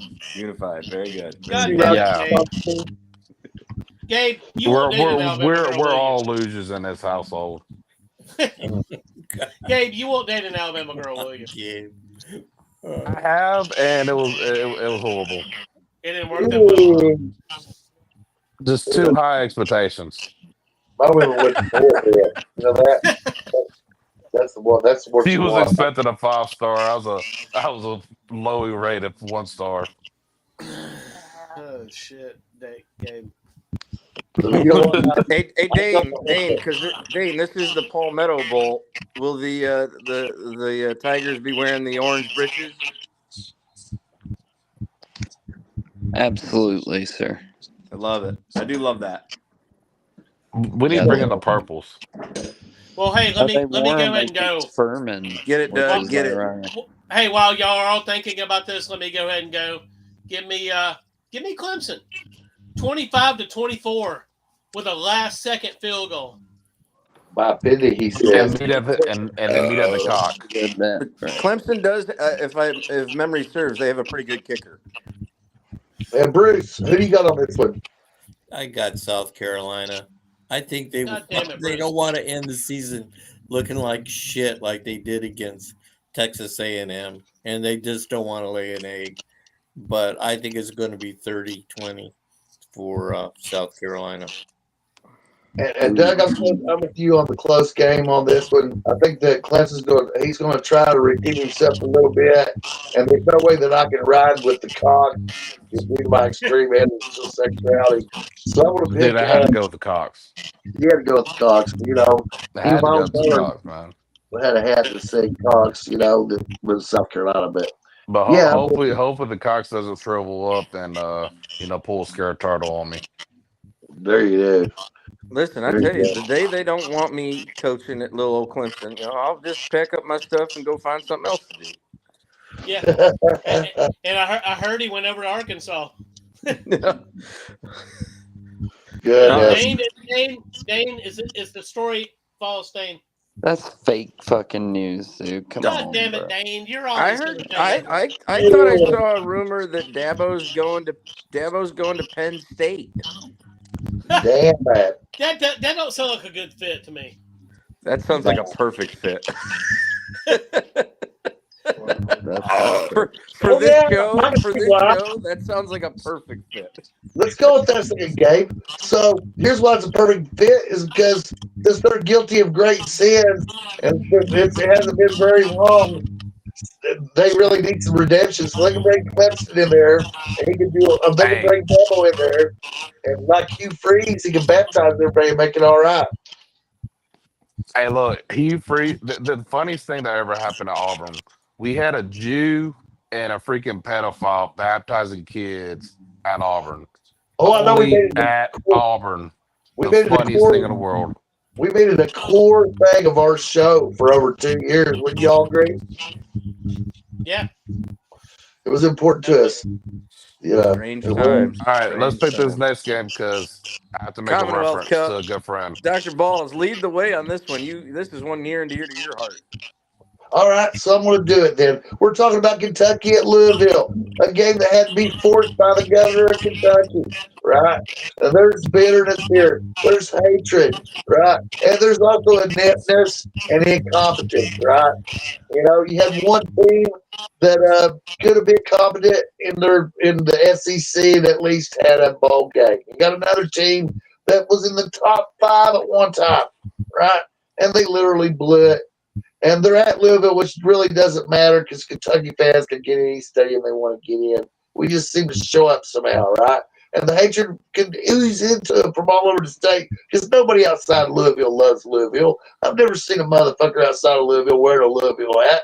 And here's why Kentucky will win, because incompetence and ineptness will shine on all sides just enough to have one more year of Mark Stoops. So just to say Mark Stoops' job for one more year, Kentucky beats Louisville 31-30. Now, now you need this one, by the way, Dr. Balls. Oh, to go Hey, to the look. All-Star game? Because Hey, if memory Sean, serves, didn't a Sean. few days ago Louisville basketball beat your Kentucky Wildcats? Is that? I know it was a stain on the world of the ass of humanity, like a bull on the all-time Hey, record. Sean. What's Who that? is Kentucky's head coach? In what? Basketball or football? Football. Football. It's Mr. Stoops. He's still there. Yeah, who is his brother? Big Game Bob. Stoops. And where did Big Game Bob coach at? Well, as a D coordinator, Florida, and then as a head coach, Oklahoma, and now I think he's in your favorite league, the UFL. He's in the UFL. You said Oklahoma, right? Oklahoma. There's a guy I know that really loves Oklahoma, and it's Tim. And every time Tim talks about Oklahoma, it's oh yeah, touchdown Tim Bailey. We love Oklahoma. touchdown Tim Bailey. Come on, he's having a good year. Oh yeah, come on. He is 10-2. biased. Not biased at all. Never. He's fair and balanced. Give him a break. Yeah, he is very, very fair. The Commonwealth Cup is not the only reason the state of Kentucky right now is turbulent. Apparently, there is a very rare and dangerous equine herpes outbreak amongst horses. So you got to watch out for all the horses in Kentucky right now, so they don't get the dreaded equine herpes. I'm seeing that on the news right now. So I'm with Dr. Balls. I think Kentucky, after the baptismal that Diego Pavia served on them, San Diego Pavia, they rebound. They somehow figure out a way, especially when Louisville is always kind of riding high. Kentucky can take them down a notch. Give me the Cats, even though it's at should be Dabo Sweeney's favorite stadium, Papa John's Pizza Stadium. Yeah, give me the Cats in a not so barn burner. Cats 23, Louisville 17. It's a grinder. And honor my friend Tim, I'm going UK all the way. There you go. And Mike Stevens actually defensive consult. Who does Ed like? This is kind of a tough one to call because both teams are pretty inconsistent. I like Kentucky's defense recently a little bit better, notwithstanding last week. I think Kentucky shows up. I think they get them 23-20. Nikki. I have Kentucky because the Louisville players also have the equine herpes. And it's the worst of the herpes. It is. And so I'm going Kentucky, actually going 31-17. Bob, you're back. Yeah, I don't know. I got kicked out of the broadcast somehow. I booted you. I thought it'd be funny. Oh, well, we returned it. Nah, I'm just kidding. Did anyone not pick? Yeah, me. Bruce.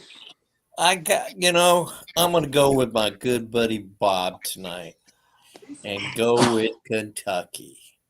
I just think Louisville has been stumbling and bumbling along the way the last few weeks. And I just think we need to save Mr. Stoops' coaching career. And so I'm going to go with Kentucky. I think the game is 36. Give me 16. But what about you, Ed? Did you pick on this one? I did. It A did pick on it. Kentucky win's going to put a big old smile on Ashley Judd's face.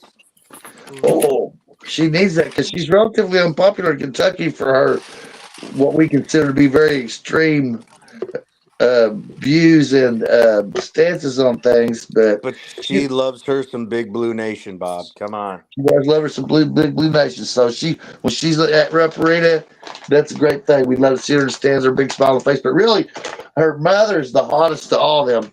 I saw her mother when I was about No, 13 years old. yeah, When, her mother's dead. well, I mean, when she was alive, I'm telling you. I seen her mother when I was like that. I seen Naomi Judd when I was Hello, like 13 Dr. years old, Killjoy. and she was hot beyond belief. I'm just telling you, she was hot beyond belief. She was like the most sexiest human being I ever seen in person, and it was just unbelievable. Hey, And the mother did look better than the daughter. I mean, oh, I'll have to admit that. Ashley too, and she Yeah. but but I do love the Winona never Judd. gets any love. So I got to go Yeah, with. for me, the big thick You dude. remember when Bruce picked a second ago, and he's like, I got to go with Bob. Yeah. I got to go with Bob too. Give me Louisville 30-28, and getting fucking Mark Stoops the fuck out of there. So Yeah, you I'm want a fine with that. regime change? Okay, Doug. I know where you're going. Those results would be fine, Doug. If they lose and it gets Mark Stoops sitting down the road, that'd be fine. And there's a grudge thing here I left out.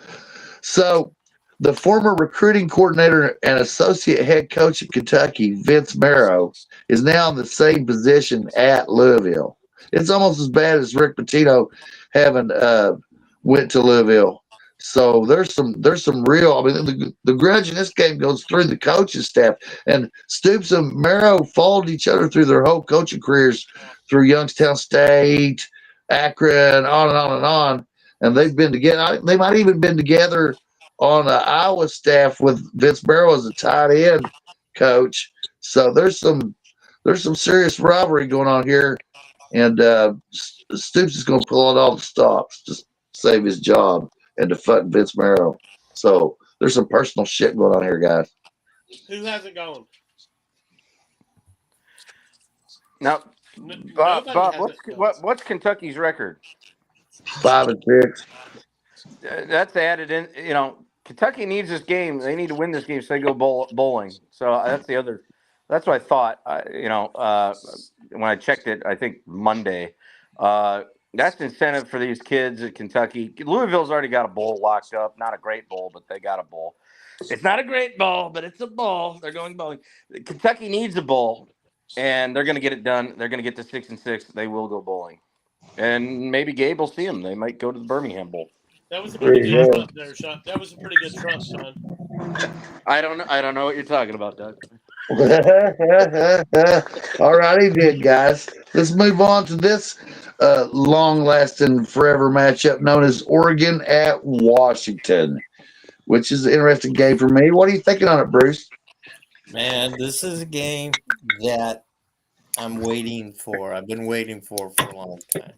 And probably half of you would say I'm crazy that Oregon is going to run us over and they're going to demolish us at home and they're going to do this and they're going to do that. I disagree. I think our defense has come around this season. The average score that we've played and won, our opponent has only scored 25 points a game. So it's going to be tough sledding for the Duckies. The temperature at the game is going to be 46 degrees, played at 12:30 in the afternoon. So that is kind of like, and no rain. So it's going to be even Steven on the field this year. I just really think that Damon Williams can be a serious contender next year for the Heisman. I think he's going to do some good things. And I think our wide receiving crew is back intact with Denzel Washington coming back. Denzel Boston coming back. All our wide receivers are back. So it's going to be a damn good game. I think Oregon's defense is an upper tier defense, but we've played both Michigan and Ohio State and I'm sorry they don't hold a candle to either one of those teams. So I just think the score will be 27-24, the Huskies. Ow! What about you, Ed? What you got on this one? Wait, Bruce, you said that Oregon doesn't hold a candle to either Ohio State or who? Michigan, your boys in defense when it comes to defense. Okay, I mean, I'll take it. I thought you meant overall because Oregon's better than we are. But anyway, Man, Bruce gaslighting Ed tonight. what is the weather for wait, what's the weather forecast for Seattle? 46 degrees at 12:30 And no rain. and no rain. Wind? No wind. All right.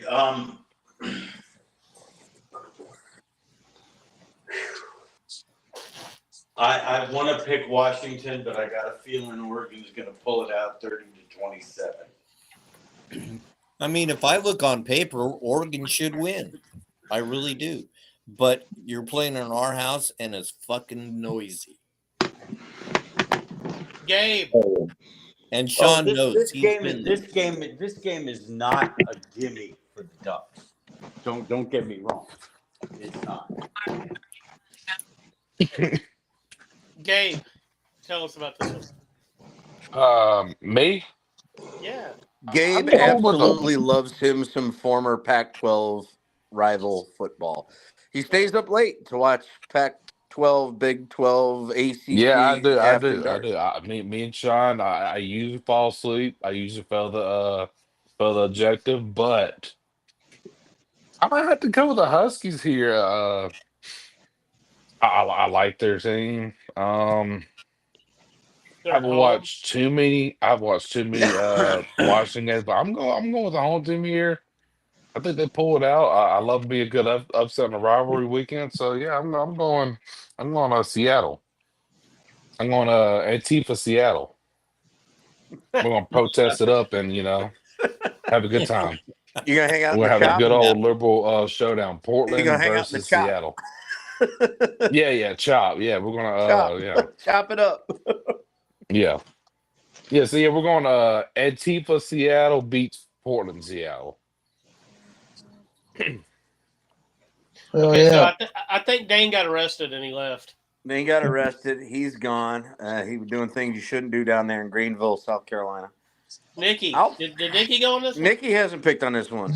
I haven't. And I hate to say it, but I think your coach, Bruce, might be our new coach. God damn it, Could Nikki. damn well be. Go ahead and bring it up, Nikki. Go ahead. Talk about pissing in someone's Cheerios. I know, but I'm definitely picking Washington. She in wanted this to be game. honest with Bruce. If we beat Oregon, I would put the money on fish being in Florida. Well, they already know who it is. They let the staffers know today, and I've been trying to figure out from the clues, but of course he won't tell me who it is. But from his clues, it's either Lane or Fish is coming home. But I think it's. Congratulations, PJ Fleck, new Florida Gators head coach. Way to go, PJ Fleck. All right. No. Row the boat all the way to Gainesville. No. Dude, that would be horrible. That would be hilarious. Y'all can I love him. He's a good motivator, but man, no. does he suck? Who hasn't gone on this one? I haven't, and I will also piss in Bruce's Cheerios.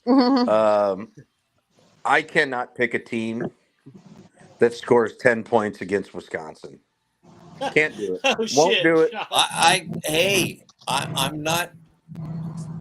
I'm not disagreeing with you at all, Sean. That was the worst game of the season for me. Absolutely. And Wisconsin, I think in that game they used their punter as a quarterback for a minute. Oregon's bringing a real quarterback. They're bringing Dante Moore, who right now if I'm an NFL team, he's probably the best quarterback prospect coming out in next year's draft, if he so chooses to come out. I like Ty Simpson. I don't like Ty Simpson in the NFL. He's a more accurate Mac Jones, and he's probably as slow as Mac Jones. I mean, Gabe, you could probably beat both of them in a foot race. Ed could beat both of them in a foot race. Ed good? I think Ed could do it. Ed, are you still waiting? Ed's surprisingly quick in his 10-yard cone drill. Seen it. But yeah, Dante Moore, and then Kenyon Sadiq. Sadiq is a freak of nature. Oh, he is, absolutely. He's a mismatch. Are you going to put a linebacker on him? He'll outrun the linebacker. You're going to put a safety on him? He's too big for a safety to cover him. Oh, he could. Hey, man, that I disagree with. McLaughlin's a damn good safety. I've seen him chop down tight ends very, very well. Well, we're going to find out Saturday. We're going to find out Saturday. But yes, we will. I like the Ducks to march on in this one. Give me the Ducks 28, the Dogs, who will be howling 24. The Ducks lose. The only thing they lose in this game is the mascot battle, because Dubs is the cutest mascot in college football. Ed, have you gone? So you're taking Portland Antifa? Okay. No, they're not in Portland. They're in Eugene. You don't know your geography. Yeah, I know. But Portland's the big city in Oregon, so Portland is the strip club capital of America. Don't knock it. Ed, have you gone on this one? I picked Oregon in a close one. Yeah. Okay. Oh shit! It's been a weird last 3 weeks. Me and Ed have we're like syncing. So I'll make quick work of this. Give me Oregon, 27-17. There you go. And I didn't pick on it either. And I'm going to go with the Dogfather. I'm going to say 21-20. So are we ready to move on to LSU? I'll pick first. I'll make it quick. It's Bob, easy. LSU? LSU? LSU. That's right. Hey, remember when they said we stole Brian Kelly from you? Ha ha. Yeah, who's laughing now? Oh no, you taking Brian Kelly? Oh my god. And then Notre Dame releases the video of the players in the locker room after Marcus Freeman is named head coach. Yeah. Awesome. Yeah, Beautiful. But then LSU countered with that. Remember when Brian Kelly danced with the recruit? And he was talking to all y'all with his great Southern accent, y'all. I mean, I think everything. that It was was, their it was the whole package, Sean. I wonder what his next accent will be like. Well, where's he going? Well, no one How will do they hire talk him right now. Hey, how do they talk in Hawaii? I think Auburn. I think Brian Kelly, he's a spiteful man. He's a spiteful, angry little man. He's a toad. If the rumors are true that Eli Drinkowitz is leaving Mizzou, I could see Brian Kelly ending up at Mizzou. Though the other spot he made fifth there too. You know it. Yeah, I mean, the only other spot I could see if they do it, but I don't know if they have the money to do it. This would be an Ed question. I think Jonathan Smith's on a very short rope at Michigan State. I could see Brian Kelly ending up at some point at Michigan State. So would his accent kind of go back to normal in Michigan? Yeah, it's a Midwest. I agree with you, because they at Michigan State they will accept LSU type results. And he's got history in Michigan. He used to coach, I think, Central Michigan, the Chippewas, when he was in the MAC. Yeah. He did. So yeah, Brian Kelly will land somewhere in a power conference at some point. God damn it, yeah, Sean. I know. I don't like it either, Doug. I don't like it either. Ed, I mean, sorry, not Ed. Gabe, go ahead and give us that quick score. LSU and Oklahoma. Oklahoma. Yeah, Oklahoma by a trillion. 8-0. And we'll get to see that match for offense. They might score 20. They might score 20 here. Nikki. All right. What are you thinking, Nikki? Um, I kind of want This is LSU hard. to win, just because of some shit that's been talked about Lincoln Riley sucking at USC with 3 losses, and it would just be really funny if Oklahoma had 3 losses, and I could be like, well, but I really think Oklahoma's going to put a hurting on them. I mean, they couldn't even score against who they played Western Western Kentucky Kentucky. was giving Western LSU all they could Yeah. handle last week. So I'm definitely going to go with Oklahoma 28, and I'll give LSU 7 or 6. We'll go with 2 field goals. Is because this game is another game we were talking because I've kept this I can't say the name because we don't want to get in trouble, but I've kept this preseason magazine uh you know here close by for every show we've done this fall. This is another game featuring a one-time pimped out potential Heisman Trophy winner if he plays. I don't know if he's injured for the. Do we have a status on Garrett Nussmeier? Is he going to be playing in this game? He's still benched. Yeah, Still I think benched. he's, yeah. He's in the Heisman section of this preseason magazine that you can hear it. I'm shaking it in the background. Also, it's the top 10. Again, I repeat, was 1 Texas, 2 Penn State, 3 Ohio State, 4 Clemson, 5 LSU, 6 Notre Dame, 7 Oregon, 8 Alabama, 9 Georgia, and 10 Miami. That was their preseason top 10. I But mean, yeah, they were dead Nussmeier was on. pimped for being the SEC Player of the Year, a potential Heisman candidate. Forget it. Forget about it. They But struggled we with Western talked about it Kentucky. and we threw it out the We window threw it right out. Yeah, away. hear it Yeah. smacking off And the most I figured real it out. podcast in college football. We call, we call it like it is. Oklahoma's defense will smother LSU. They have everything to gain. Venables has got that defense playing lights out. Mhm. I like Oklahoma 27-9. 27-9 Mm, over LSU. 3 Mm. field goals for the mighty Fighting Tigers. 3, please. 3. All right. You make me want to pick on it too, real quick. And I'm going to say that LSU is going to be crushed utterly by Oklahoma, but by Oklahoma standards since they can't score. So it's going to be, I think, like 21-5. I like that. Yeah, Oklahoma. What do you think on this one, Ed? Well, not that Brian Kelly was doing a bang up job, but that LSU defense, offense, excuse me, even with Nussmeier bench, that LSU offense is not good. 23 points against Arkansas is nothing to get excited about. And they put up 13 against Western Kentucky, that's not exactly known for the greatest defense in the history of the sport. So I like Sean's score a lot, but I'm going to have to pick a different score.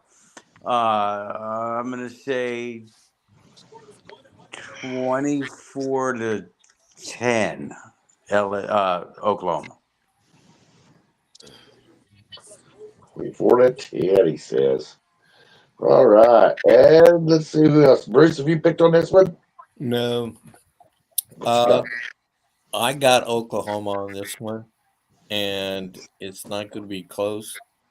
38-20, Oklahoma. That's special. I don't know Today. if LSU can put up 20, to be honest. Yeah, that's Yeah, what I'm 6 thinking. is the most. Like a touchdown is probably the max. It's gonna get brutal for them.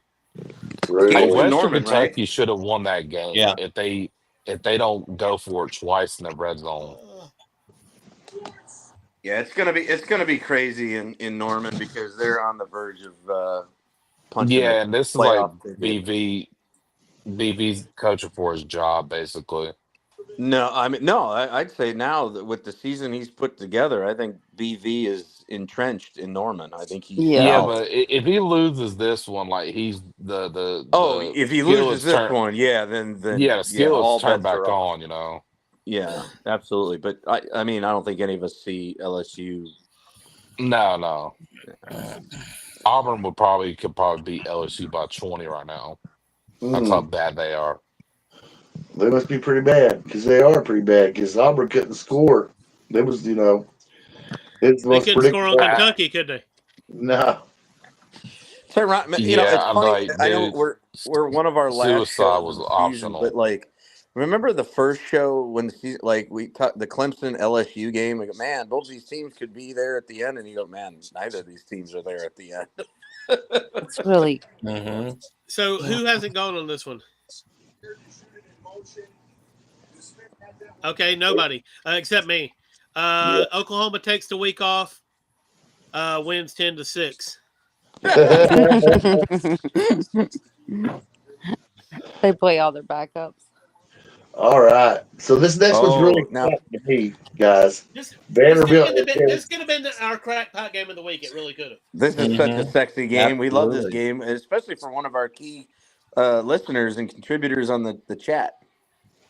Oh yeah, for Jen Where is Chavez. Jen? Miss Jen. It's in their chat Oh, to see. James is in there. Hello, James. Matthew Harris. He's is chimed in, but no Jen. So I'm gonna kick this off just for Jen. Jen, have you ever thought in your wildest dreams that Tennessee would be outranked by Vanderbilt? And Vandy is dandy. Vandy is dandy. you know, and Vandy's dandy, and they could win this game at Neyland Stadium. And if you're at Neyland Stadium, I don't care how rabid a Tennessee fan you are, you must be thinking, "Wow, this is interesting that Vanderbilt could beat us." And you just about have to root for them, right? Because Tennessee isn't really going to go anywhere. We want Vandy to go to the college football playoffs. We want them to get a good seed. So I'm saying Vandy by 50, guys. What do you think on this game, Sean? Vandy boys. Let's go, Vandy boys. I That's think right. I think America, the Americans that love college football, that follow it, that potentially tune into this show amongst other college football podcasts and shows. Yeah, unless you're a Tennessee fan or alum, I think everyone is rooting for Vandy. It's arguably the best story of the year, and Pavia, and I think this is finally his last year, unless he's on the. Honestly, if Clark Lee wins this game, he might be, the coach of the year solidified. I Gotta be. definitely think Lee Clark should be the, get all the coaching awards, and whatnot, because 3 years ago, Vandy's a doormat. They're doormat. Oh, yeah. And on most of our lives, Vandy has been the punching bag of the jokes. The only reason the SEC keeps Vandy around is for the grade point average. But now Vandy football has been a power for 2 years. It's been And great. baseball though, and baseball. I'm talking. Yeah, I mean, Vandy You're in the talking other about money sports. shit, right? Yeah, I mean, Vandy in the other sports has always been fairly, at least halfway decent, But football, they've been a doormat for forever. And to see what Clark Lee, as a Vandy alum, has done for that program, along with Diego Pavia, just he's the little engine that could. You try to count him out, and the next thing you know, I picked Kentucky to win last week, and Pavia must have heard me because he sure as hell shut me the hell up. I believe I was the only one that picked Vanderbilt, wasn't I? I think you were. I think you Yeah. were. Yeah. I took Vandy. And Bruce took Vandy. So yeah, Bruce. Well, yeah, because Bruce has been riding the Diego Pavia train. He's a big, him and Theo Vaughn. You're gonna be shocked. I think Theo Vaughn's a fan of his mom. Maybe Not that's really. you never know. But I'm going to jump on Bruce and Doug's bandwagon. Let's go Vandy one more time. Anchor down. Beat the Vols. Give me Vandy 28, Vols 27. I want to say this, Sean, real quick. The Vandy people, the Vandy players who played on this team are turning over in their graves right now. The 1904 Vanderbilt Commodores, and I'm not sure they were the Commodores, but they were something. They went 9-0. Goodness. Well, if Vandy was Auburn, they'd claim that as a national championship. I'm claiming it now. Maybe they should. They should go Vandy. Vandy Yeah, dandy. go Vandy. Speaking of which, Nikki, Sorry. They were the Commodores then. They were the Commodores. So Absolutely. Pavia for Heisman, Nikki. What are you thinking? Well, of course, I don't pick Tennessee to begin with, Nikki, but have you ever picked Tennessee on the I don't. podcast? Maybe once. Mm. I Hey, don't know. I got to say this while I'm thinking about it. There was never a time when Vanderbilt was not the Commodores. Going all the way back to 1890, they were the fucking Commodores. That's special. That's awesome. That is awesome. They're working on those night. They're working on those night moves. Yep. Oh no, the night shift. You mean? Yeah, night shift. Thank you. Excuse me. I knew it as soon as I got. Damn, I screwed up. No, that was that. Hey, I screwed up last week. Bob, did you say something about Lord? It's hard to be humble last week. Say what? The song, Lord, it's hard to be humble. The song. Yeah. You said it was Don Williams. Yeah, I was wrong. That was Mac Davis. Mac Davis. Oh my Yeah, I goodness. listened to it the next morning. I was like, "What the fuck did I just say there?" And I just passed over a Mac Davis album at Goodwill the other day. And you should have. And I should have. Probably. Nikki, what's your score? I know you're taking Vandy. What do you got them by? I'm going to go Vandy 28, Tennessee 21. Love it. All right. Now here's Ed to piss in everyone's Cheerios. Yeah. Damn it, Ed. I hate Tennessee, and I'm pulling for Vanderbilt. Something tells me Tennessee pulls it off at home. 26. Fuck me, Ed. God, Ed, why do you have to rain on our parade? I think so too, but I'm still gonna go with the Vandy boys. Diego for Heisman. They should name them the Vanderbilt Diegos. Diego Pavia for Heisman. I like Gabe's. I think that's what their fan base should be called, is the Vandy Boys. I think that's cool. Vandy Boys, ride. Let's go. It's almost like a gangster thing. Is that your Chicago upbringing that you almost got like a gangster? Hey, whoa. Hey. I mean, I got to know this because everything was so gangster. Not necessarily talking like rap gangster. I'm talking about like legitimate gangster. Like It sounds like an 80s rap group. Diego Pavia and the Vandy Boys. Let's go. Oh, yeah. It wasn't gosh, racist, they Bob. They need to do a picture like What's that? the Seminoles did that year. Yeah, Bob, it wasn't racist. It was territorial. How do you say that? Territorialist. Yeah. Yes, it was territorial. Bob's just bullshitting because he loves Chicago. He's up there eating Italian beef sandwiches and deep dish pizza. Come on now, Bob. You know you love Chicago. Yeah, I did. To be honest with you, you can do Chicago. I lived there, and I enjoyed it. And I had a good time.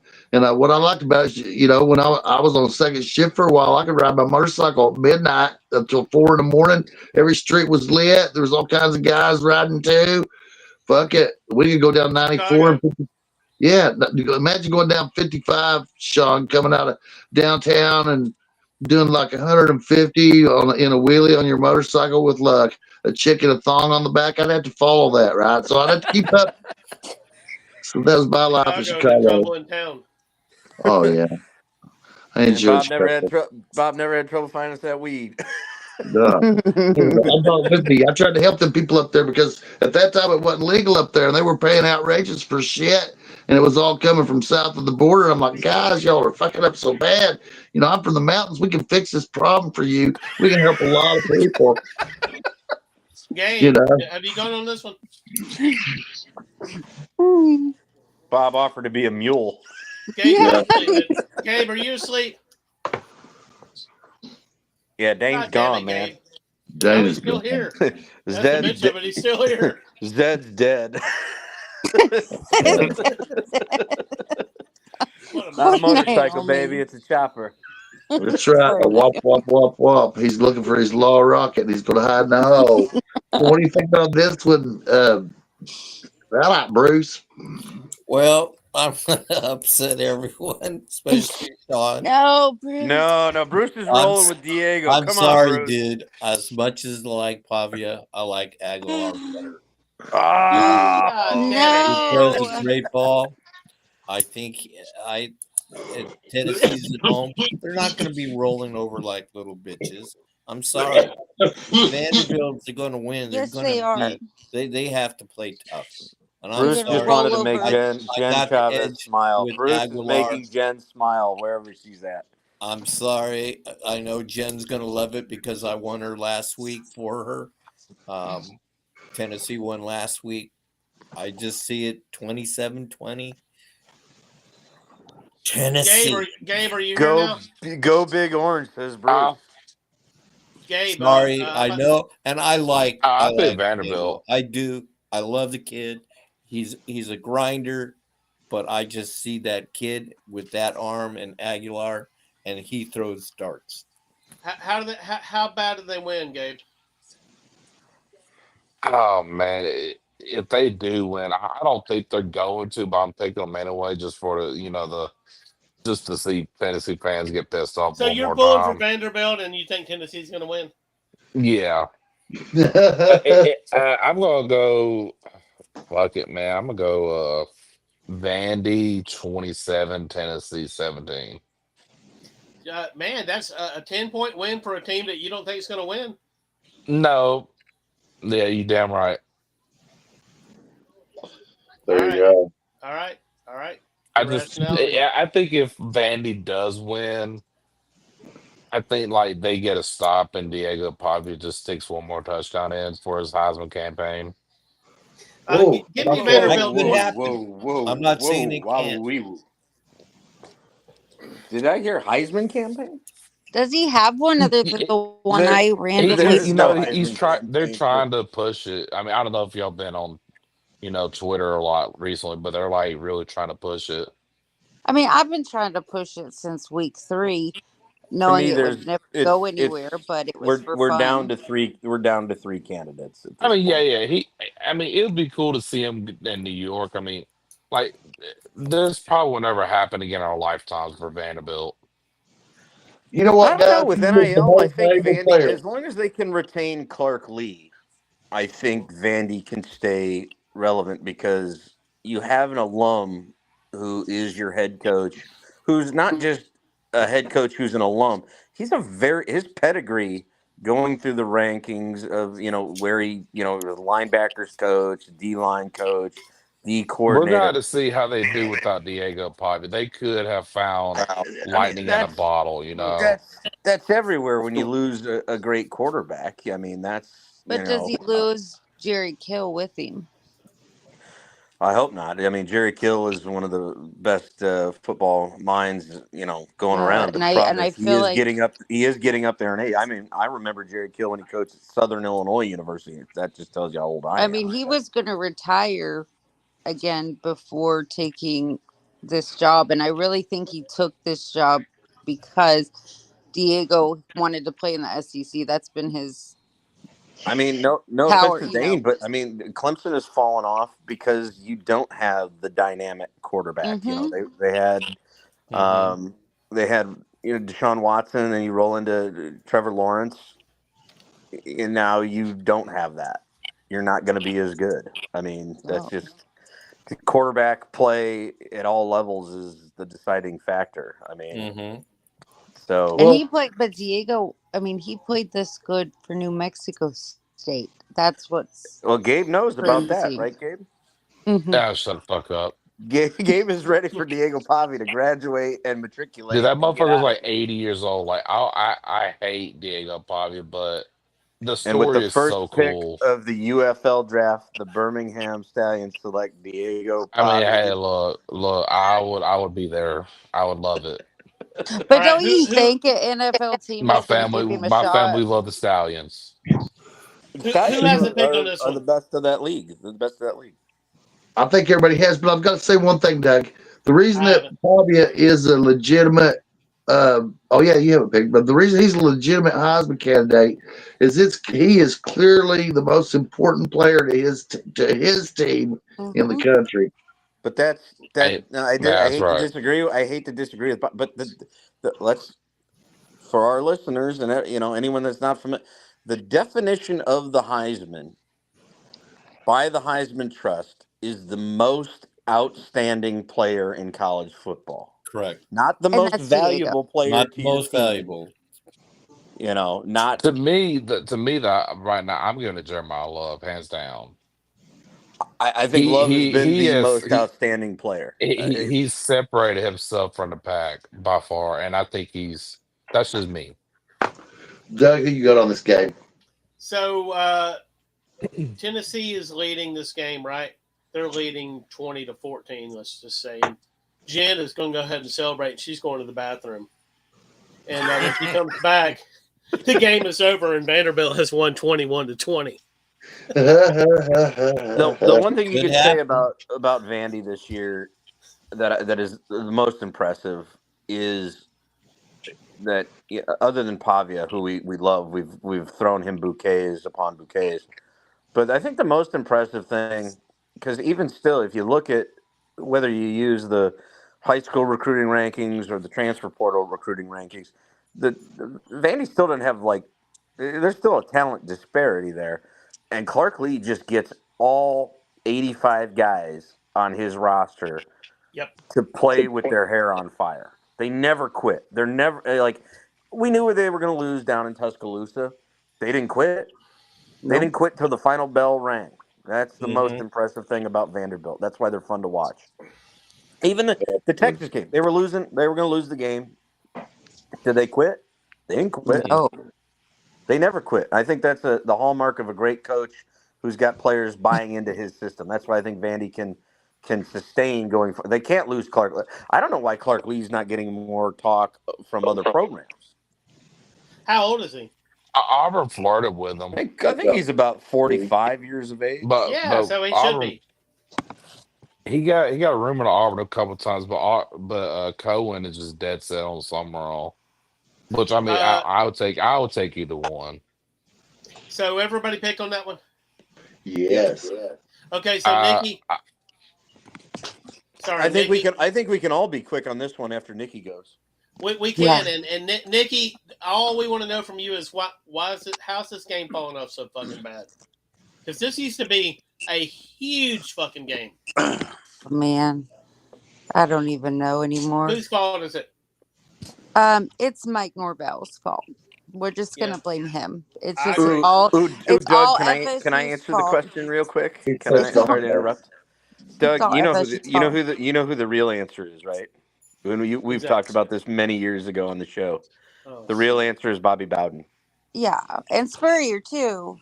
It's Bobby Bowden because when he had a chance, when the SEC offered him a chance to join the SEC, he turned it down. Yeah. Florida State should be in the SEC. They're not because Bobby Bowden got scared. Yeah, and he said he would never, and I feel like that they've kind of kept their word on, or Bobby's word. I don't think Miami ever got offered. Florida State, though, did get offered, and Bobby Bowden specifically chose the ACC because he goes, I don't necessarily want to play an SEC schedule. And he said he didn't want to play Alabama and Auburn every year. Yeah, and if you fast forward in time, that loser mentality caught up to them when Georgia absolutely skull drugged them after all their players quit, because quitting is a Florida State mentality. Oh, period. yeah. And I feel like with the passion of this game, it left with Spurrier and Bowden as well. I mean, there's still passion, like fans-wise, and there's still that with the players. I mean, these players played each other in high school, and there's a lot. This game will make a great side view, but man, this one is a yawner. I guess I'll be rooting for Florida, but be a yawner. I don't think it will be, because it's a rivalry game. We've said that. We said it last year. We've said it the year before. It's a damn good game. This was the second best game of the 90s. If you put it in perspective. Yeah. The best game was Miami, Florida State. Yeah. This was the second best game. And this was a rematch in the national the fifth quarter in the French Quarter, for those of us old enough to remember that. And it's sad to see where this game is. I mostly blame it on Florida State. Florida will be back as soon as they have a competent head coach. The problem for Florida right now is they've had some bad hires. That happens to programs. It's happened to Tennessee. It's happened to Nebraska. It's happened to Notre Dame. It's happened to Penn State. Alabama. Yeah, and quit You, getting you out of guys that don't get to talk. You had Nick Saban. coaching He's the goat. carousel. Yeah, I mean, but you go back, 15 or 20 years ago. Sorry, 20 plus years ago, and the same shit was happening It in was like Alabama what Francione and Price were the and Shula. and Shula. I forgot. I always forget Shula. He's so But forgettable. no, Florida's going to be And fine. Dubose. Yeah, I forget. I always forget about Dubas. But Florida's going to be fine once they hire a competent head coach because it's Florida. It's the Gators. It's Gainesville. I mean, clearly It's there are other insane. athletic programs who have competent head coaches. Look, Florida just won the men's national championship in basketball. The You know, greatest program in baseball of the decade. and their baseball's rolling, their softball's rolling. It's just football right now. But once they get a guy in there that knows what the hell he's doing, Florida And will just be became fine. the #1 university. You cannot say the same about Florida State. Florida State is I don't know where they. I mean, if you fire They don't Norvell, have an identity, honestly. they They got a don't. good, they got a really good baseball program, but Not I mean, so anymore. does And so. that's because they That's hired gone. a good coach. Is Link Jarrett not still there? They haven't done anything since what's his name retired, Martinez. But Yeah, I Or but mean, Link overall, Jarrett. like you This can is say that only about year two. This is every only year Florida two, school or in the no, state excuse me, has a really good year three baseball for Link program. Jarrett. He's building his program. He's an alum there. He's going to be the Clark Lee of Florida State baseball. I think he'll be fine there. But as far as football, Gabe is absolutely right. Florida State right now has no identity. I think Doug basically body bagged him after they decided to quit on the season. I I think did, that's but having. I got paid back for that, and when Alabama went to But not Tallahassee. but not really though, because after they beat Alabama, how many games have they lost in a row this year? my Is it thing is this five or program not six? just died I with still got paid back. Bobby. I think Jimbo Fisher did a number on this program between the buyouts. They don't have the resources like they used to for some reason, which is why They Mike's don't. still there. They don't have the money. Yeah. They And just so don't. that's Yeah, but why they they have sued the to fuck out of retain, everybody. They sued their own NIL. I mean, they're like fucking idiots. they can't afford to buy out Norvell, so he's But stuck for anyway, another I'm gonna season. pick fucking Florida State because I feel Is bad any for is them. I think the question should be to the group: is anyone picking Florida State to win the game? No. No. No. We want to take that. If they I win, they have a am, chance And I at a and am bowl just to game. the be game is in different. Gainesville. The game's in Gainesville, right? Yep. But Florida is decimated by injuries, dude. I'm taking Florida State just on that fact alone. I'm Yeah. rooting for Florida, I want but Are to you like I kidding? Our Nikki young guys have been stepping up. We had the same injuries against Ole Miss. Like Nikki, y'all Nikki, our how got many guys how stepped Bob. many up. how many how Nikki, many injuries are on the D line for Florida? Our dude, D their line's whole team intact. is injured. Like No, No, it's but not. me and you could play if for they Florida got right their now. if they got three of the four or two of the four on that D line, Florida's got Our one of the best defensive we lines got in the Bates country. back. We got most of our Yeah, defense is pretty much intact give me the going into this Gators game. 27-13. Yeah, I'm Nice. gonna go I'm Florida taking the Gators. State. I'm gonna go Florida State 21-10. You really believe in Tommy Castellanos? Really? I don't believe in neither one of these teams, but I wouldn't be surprised if Florida wins. But just on the decimation of their roster right now, I'm going Florida State. That's With the it. Nah, that doesn't If Florida bother me. didn't These have young a guys have hundred stepped up. injuries, I would have picked them.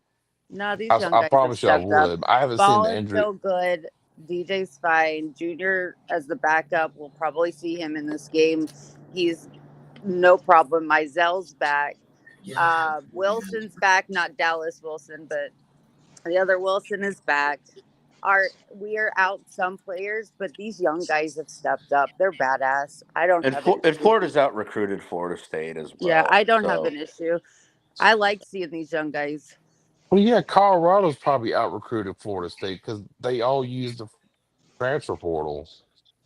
Mm. All right, who has it They going on got this one? Florida Florida State doesn't. is literally We fill our Alabama's positions. backups. We All bring in Alabama's backups went to Florida State. Remember they had we about bring in 4 or 5 eight at Bama Florida. players transferred there. Yeah, They thought they were going to win the national championship after that, didn't they? And that's a Yeah, big exactly. downfall They for got all Florida their State. backups. I thought That's their How many backups games went did they win to. after that, Gabe?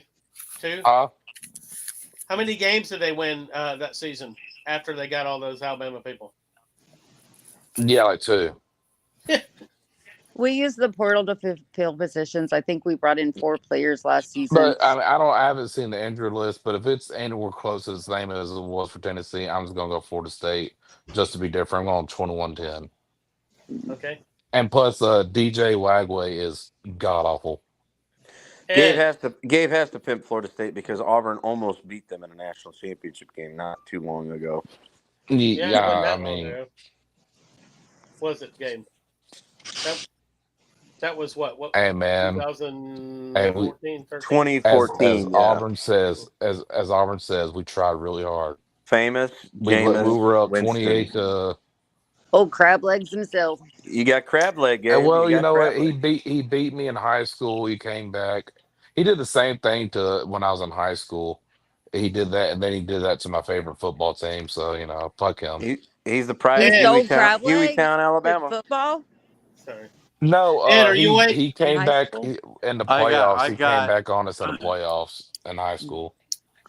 I have Florida 23-12. I just don't have any faith in this Florida State team. All There right. you go. Bruce. Florida. I don't see. I really don't. And these players by Saturday will know who I the coach just is. it's like Gabe said, it's a snoozer. So I just It is. No, It is a. Nah. It is a full. If you call it a size- snooze, if everyone's calling it a snoozer, I guarantee you this is going to be a game. It always is. It's always change a your bad channel. game. This one's going to the be only high. thing that would with make it Dickie. better is if there's like 4 fights. No, Hey, they let's always, go. this It's game is rivalry. always We a better see some damn badass. fights this weekend. It's rivalry weekend. Yeah, I want to say this. This is not going to be a snoozer. Mm-mm. This is going to be a Never is. really exciting game. Give me Florida 2-0. Exactly. I like it, especially All for right, you. it's time for the real snoozer, the fucking Iron Bowl. I haven't picked on this one though, and I'm going to pick it too. And I'm going to say Florida 24-20. So let's move on to the Iron Bowl game. I know you've been patiently waiting for your chance to opine on this. So we've got number 10 Alabama at Auburn. What's going to happen in the Iron Bowl game? Oh man. Well, we're gonna try really hard. We might get up as much as 10, and we will hang the banner for that, and we will lose 24-20. Alabama will have their game-winning drive, and the Updikes will burn all of our oaks down to the ground again, as they always do. Hate every single one of you. Wait, we didn't burn them down. No, we just, we didn't burn them. Well, you spike There's no 40 fire. ADF or whatever. I wasn't in on it. He didn't even call me, Gabe. Fuck Doug, Harvey did you see? Updike. Doug, did you see? Uncle Did you Harvey see did not call me. that they had put a scam Newton jersey on Bear Bryant's statue? Did you see that? They put a scam Newton jersey. So I'll tell you what I did this weekend. I went down to Auburn. I went down there. And I brought Al DF. Simpson will have his Spike. Heisman moment, and all of y'all and all of the Alabama fans like, oh man, yeah, I told you we're gonna win. Oh man, yeah, we're such losers and sore losers, Yeah. Sean, what'd you do in Auburn? We was I gonna didn't do beat a anything. 5-win Auburn team. Now I've heard that at least since Gabe was talking about X, that Deuce Knight is guaranteeing victory for the Auburn Tigers.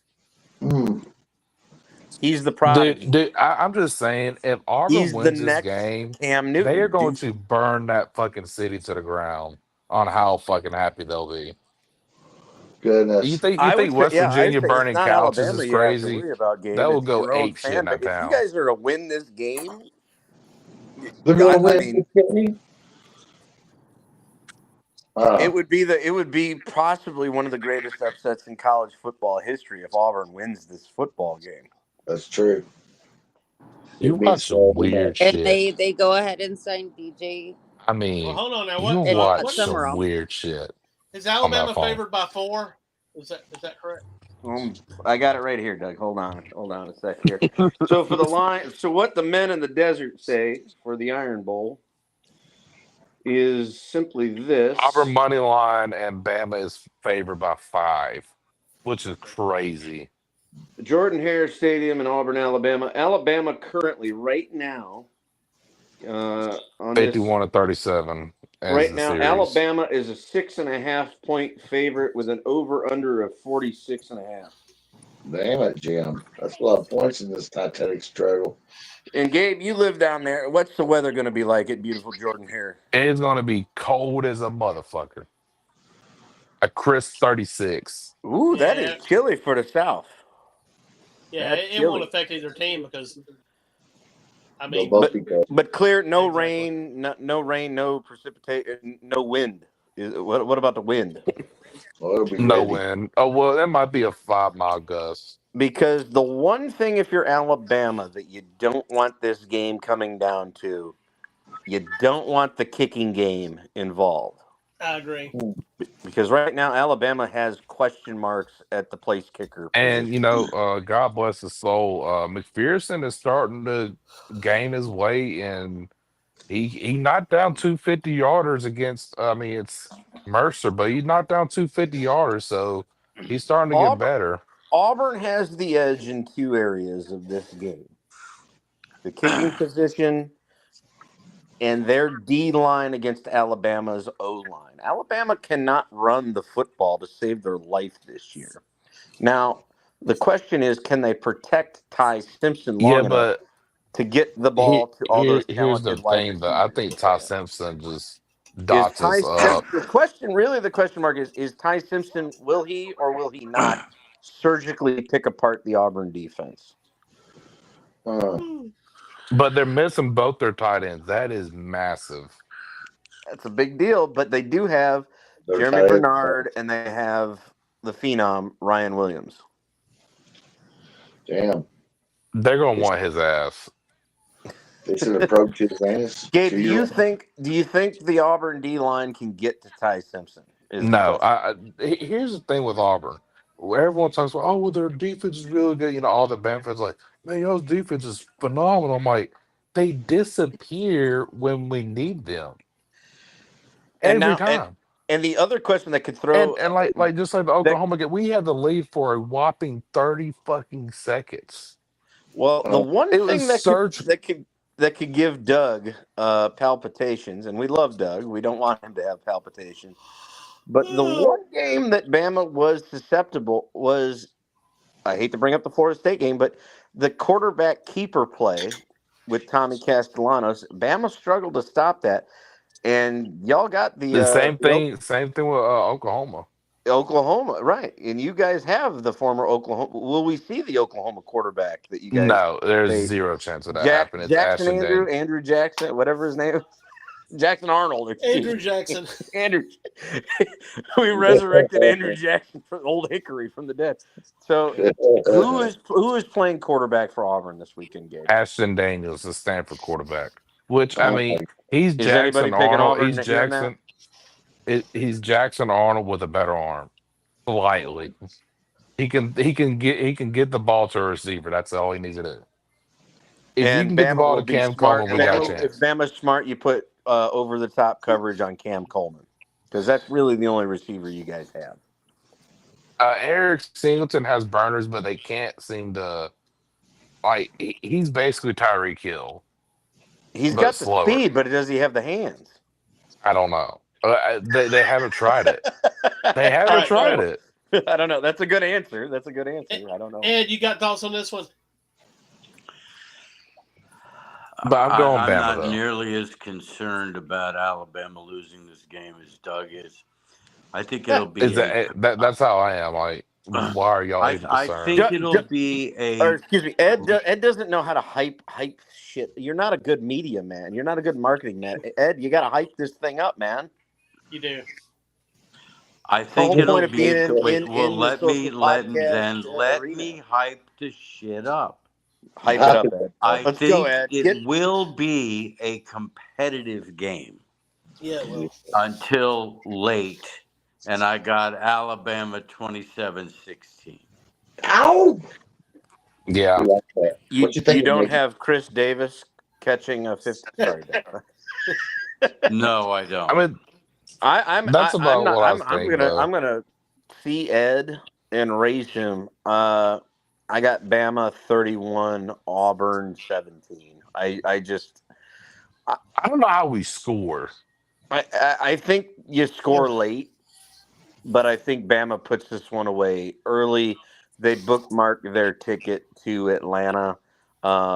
We'll find out, and they'll know ahead of time who they're playing, whether it's Georgia or Texas A&M, because both those games are on Friday. But yeah, Bama puts this game away early.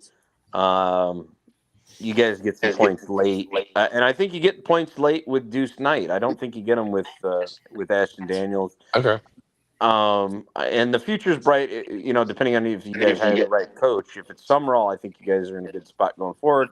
You got to I think keep if we get Coleman, and you Summer, got we to, can. That's what I'm more focused on is our future. Because yeah, if we get you Summer, got to we get get some recruits Summerall, and you immediately. got to keep Deuce Knight, and you got to keep Cam Coleman. If you can do that, you have hope in the Well, future. I mean, according to Auburn beat writers, that's already been done. Uh, Jimmy Rain, old yellow fella, cut a massive check to them too.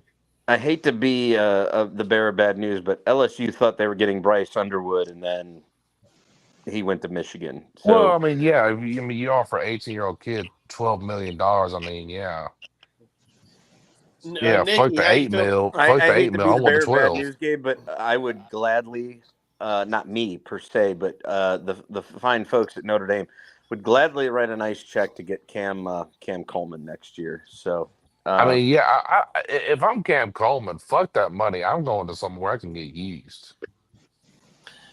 Nikki, you got any feelings on this one?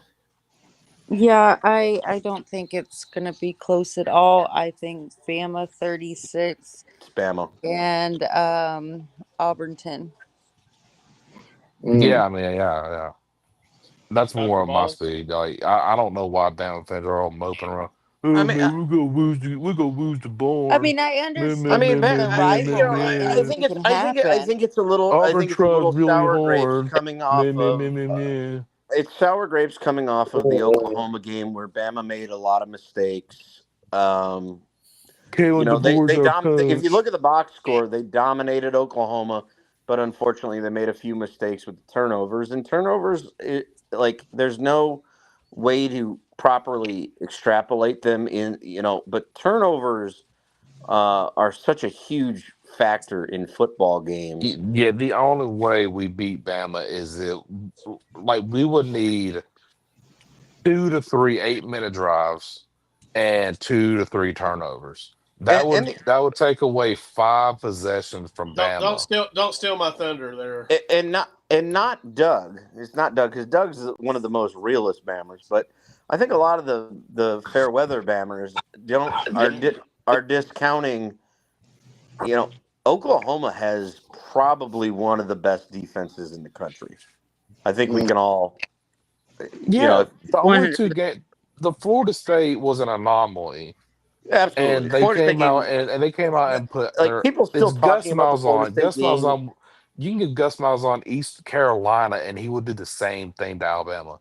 He puts everything on the line to beat them. I don't know why, Yeah, but he just does it. but see, I mean, I hate to bring up my own team, but Labor Day was a hell of a long time ago. It was in the span of the college football life cycle. Labor Day was a long time ago.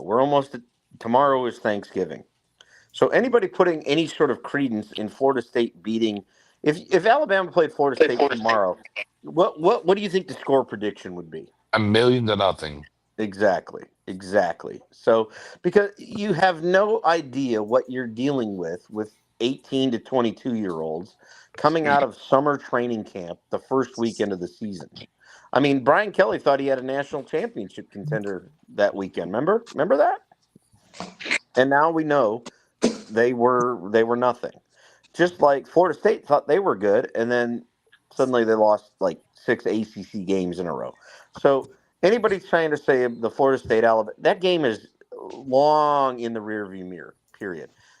Alabama is a national championship contender. They have a damn good team. They do have certainly weaknesses, like a lot of teams do. I would say Ohio State does, Oklahoma does, Ole Miss does. I think we're going into a playoff where there's going to be 8 of the 12 that could potentially win this national championship. Ooh. More Who hasn't rice. gone on this one? Me. Oh, Niles, okay. Bruce hasn't. And I'm gonna be the fly. I'm gonna be the fly in the ointment. No way. No Oh way. yeah. Oh yeah. Oh yeah. I got online and I took a look at Alabama's casualty list of injured players. They are fucking Casualty. hurt. They have He's got a leg 13 wound. They Got have shot in the shoulder. 13 athletes out. Cornerbacks, 2 tight ends, a running back. Let me see, a couple offensive linemen, a defensive lineman. They're fucking hurting. As much as I want Bama to win, and I'm This make sounds no like bones jaded about it. lover, former DeBoer syndrome.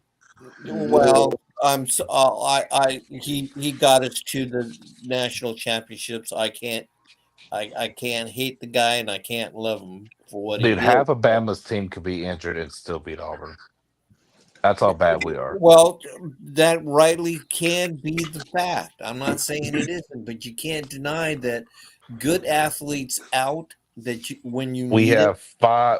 We probably have 4 players that could start on Alabama's team. 4, probably. Keldra Mhm. Fault. And I I'll agree put with you. Eric's. But Gabe, what about the Jordan Hare magic? I don't know what this is about Bama fans and Jordan Hare. It's like so weird. I mean, Bama has a bad record there. They've won the last 2 there, but they've been tough games. It's kind of like when Washington goes to Arizona State, where shit happens, and you live with it. Yep. And So go ahead and give I us a just score, think Bruce. Bama's going to win 21-12. You still pick Bama? I'm still picking Bama, but I'm just saying it's going to You're be. saying that it wouldn't shock you if something bad happens. for Oh Bama. yeah, wouldn't it would not shock me at all Right. because of the injury list. You can't lose players like that, especially on your O line and your D line, and 2 tight ends that you've depended upon this season. And tight ends are important. Bob, have you gone on this? No, I have not. I think Alabama's going to make a statement and crush them 24-10. So I guess we're ready to move on to UCLA. Wait, I haven't gone yet. I'll go for it, Doug. I think I do want to go on this one. Oh man! Iowa So State. Alabama should win this game. I mean, they should. On paper, they should win this game. There's definitely a chance that they could lose this game because we know what DeBoer has done against inferior opponents on the road, especially. He doesn't have a great record at this, and this is a big game. I mean, Alabama can solve their whole year by winning this game. That's a lot of pressure. Is Auburn good enough to win it? I think Auburn's good enough to win it if Alabama helps them. If Alabama is -2 in the turnover department, Auburn is going to win this game. Yeah, I agree with If you. they're -2, it's a done deal. Doug, it begs the question: if Kalen DeBoer were to lose this game, what is his hot seat level at? I mean, he goes into the next year on the hot seat if he loses this game. I think if he loses, he goes to Penn State. I don't know about that. I mean, think there's something there. He's not. That's not a I don't know. lateral I don't move. know if these That's a reports down are step. true. That's a down step. I don't know. I don't know if they're true, but they say he hates it there. No. If that's the case, I mean, we don't know, Sean. It's possible. I mean, like this is all you Twitter. Get you take it with fired a by grain of salt. Alabama before you leave Alabama. I can't. You're at. Shot. If you're at a job you hate, you Franchione leave. was an idiot, but Alabama is the mecca right now of Cal. It is the zenith. It is the best program in The college question: football. who would you get? And that's the Well, second. That's what Nikki brings up a great question. Who would you? Yeah, I mean, no, I think Well, DeBoer you is the got. I right mean, guy. you got the world at your fingers. and right now Alabama could be losing their offensive coordinator. Grubb can and is the candidate, one of the candidates, along with Tosh Lopoy, to take the Kell job. So You're not leaving Alabama to go to Cal Berkeley. who Grubb to be a Grubb, head no, coach? Grubb, Oh absolutely hell not. yeah! Tosh Lupoy, I could see for sure, but not Grubb. No, No, I think Grubb is tired of being under the shadows of DeBoer. I agree with you on that point, on half of that, but not to go to Cal Berkeley. That's a dead end. That's And a I dead end. understand that because Cal Berkeley has always been strapped for money. That's why they hired Wilcox, but Wilcox is a damn good coach, and he's I, going to get a prime job somewhere. He I will. mean, I agree with you, Bruce. But I mean, did you? I mean, Cal just got body bagged by Stanford, and Stanford stinks. They stink. Absolutely. And now I think that led to the demise of Mr. Wilcox because Cal doesn't like losing to Stanford. I get it, but like the other problem for Cal right now. I mean, How does it care let about let's let's football? They care let's about let's protesting Trump and let's bathrooms. talk about the elephant in the room. We have three real legitimate Heisman candidates right now. One of them is Fernando Mendoza of Indiana. Yeah, for Indiana. Where did he play last year? Oh Cal. God, we're Cal. Cal Berkeley. Right, he left Cal. To your point, they don't have the money. So if you're an up and coming Correct. They coach, don't. They don't why have would you NIL. go to a place where you're going to be handcuffed in this NIL era? I'm just spitballing here. It could happen. It may not happen. The percentages I would say is pretty low. I agree with you, Sean, but it can happen. It just depends how much Grubb wants to bail. I mean, It also depends on if he has that itch to Yeah, want to I be a head coach. I I mean, couldn't do yes, coaches believe do exactly. weird shit? I couldn't believe, and Nikki would be able. Nikki, are you still on with us? Yep. How did I was shocked, and I think you would agree with me. Why would you leave North Texas to go to Oklahoma State when Oklahoma Mm, State right now has no NIL money? Other that than was, the other, yeah. the other, the only thought that could rationalize this is these coaches have ego. We all know this. All these coaches have Hmm. ego. Mm-hmm. To And just they think say, they can, even I'm without the I'm the king. Yep. I'm the king dick there. I'm the head man. Yep. I'm the head ball coach. I finally made it to the top, the pinnacle, to be the head coach at a power program. Yeah, but But Right. But you it, could bring excitement to a program and bring investment. but if you don't I have mean, the and NIL North money Texas in you is this don't probably have the dead in era, the you're money. water. not Look what getting it the done players. You to, have to be able to get the yeah. players. And he's getting those players, or was at North Texas. I And mean, people that forget. People he's like to not use even the going to Curt be able Cignetti to do that. example, but guess what? Indiana has deep pockets, and they're gonna pay. Mm-hmm. You Yeah. look at that tiny school in Bloomington, you go, "Oh, Indiana can't." They're Indiana so has cute. money. They're so Yeah. Their cute. number one NIL is freaking Mark Cuban. Yeah, I mean, So so Indiana, even though they're a tiny school in Bloomington, they not only do they have wealthy backers for NIL, but not only that, they have their state government. The state government, the state legislature, has an Indiana sports initiative where all the Indiana schools that are publicly backed, which is why I have a bit of a hard on with it, because Notre Dame is not part of that. They don't recognize us and they don't like us, and that's fine with me because we don't like them either. But they want all of their sports teams, men's and women's, Indiana and Purdue and Indiana State, to win national championships in the next 30 years, and they're pumping money by the boatload into their schools. That's Seems their to be working. legislature, Seems to be So working. Indiana's about to be a problem. you They know. Yeah. And already they kind want of they are. want the national championship game for football to be in Indianapolis. They want the Final Four to be there.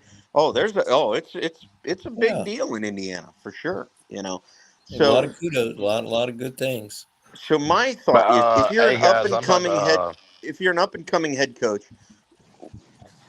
some of these places, even though they're an opening, yeah, the last coach got fired.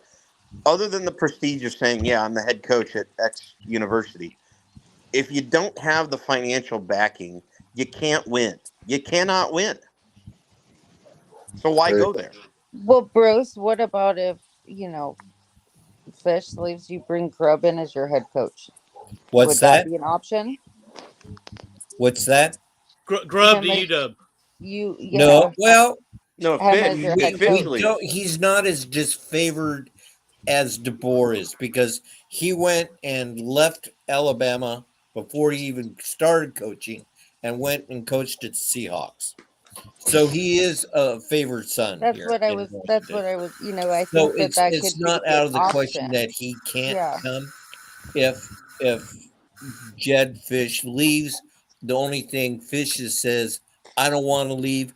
I want to build my program here. I feel I can do everything I want with NIL money, transferring and building a team, and be a contender in the Pac-10 for championships. hey That's Robert. Yeah, what's up? Hey, I gotta go. Put me down for USC and Notre Dame, please. There you go. Okay. Yeah, I got. Hey, All and right, hey, Gabe, let me hey thanks go for back guys, being I on, to this appreciate. man. We love Alabama you, pick. dude. Let me get this Alabama pick in before I forget. Okay, okay. So I said that Alabama, if they're -2 in turnovers, they'll lose. They'll be -1 in turnovers. Alabama 27-20, and it's going to be a great game. Oh yeah, like I yeah. said, if Auburn can I will get say two to that. three, two turnovers, I think we do win.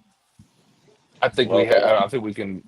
We need to steal possessions from Alabama, have long sustained drives, and probably two turnovers. Got to run the And I think football, that's Gabe. how. You guys got to run the football. Run the football. Oh yeah, run the football, shoot the clock, and two middle fingers up and try to win by 7, like Hey, 27 to everyone. Hey, 20. everyone. Thank Gabe for being on tonight. We appreciate you jumping on, brother.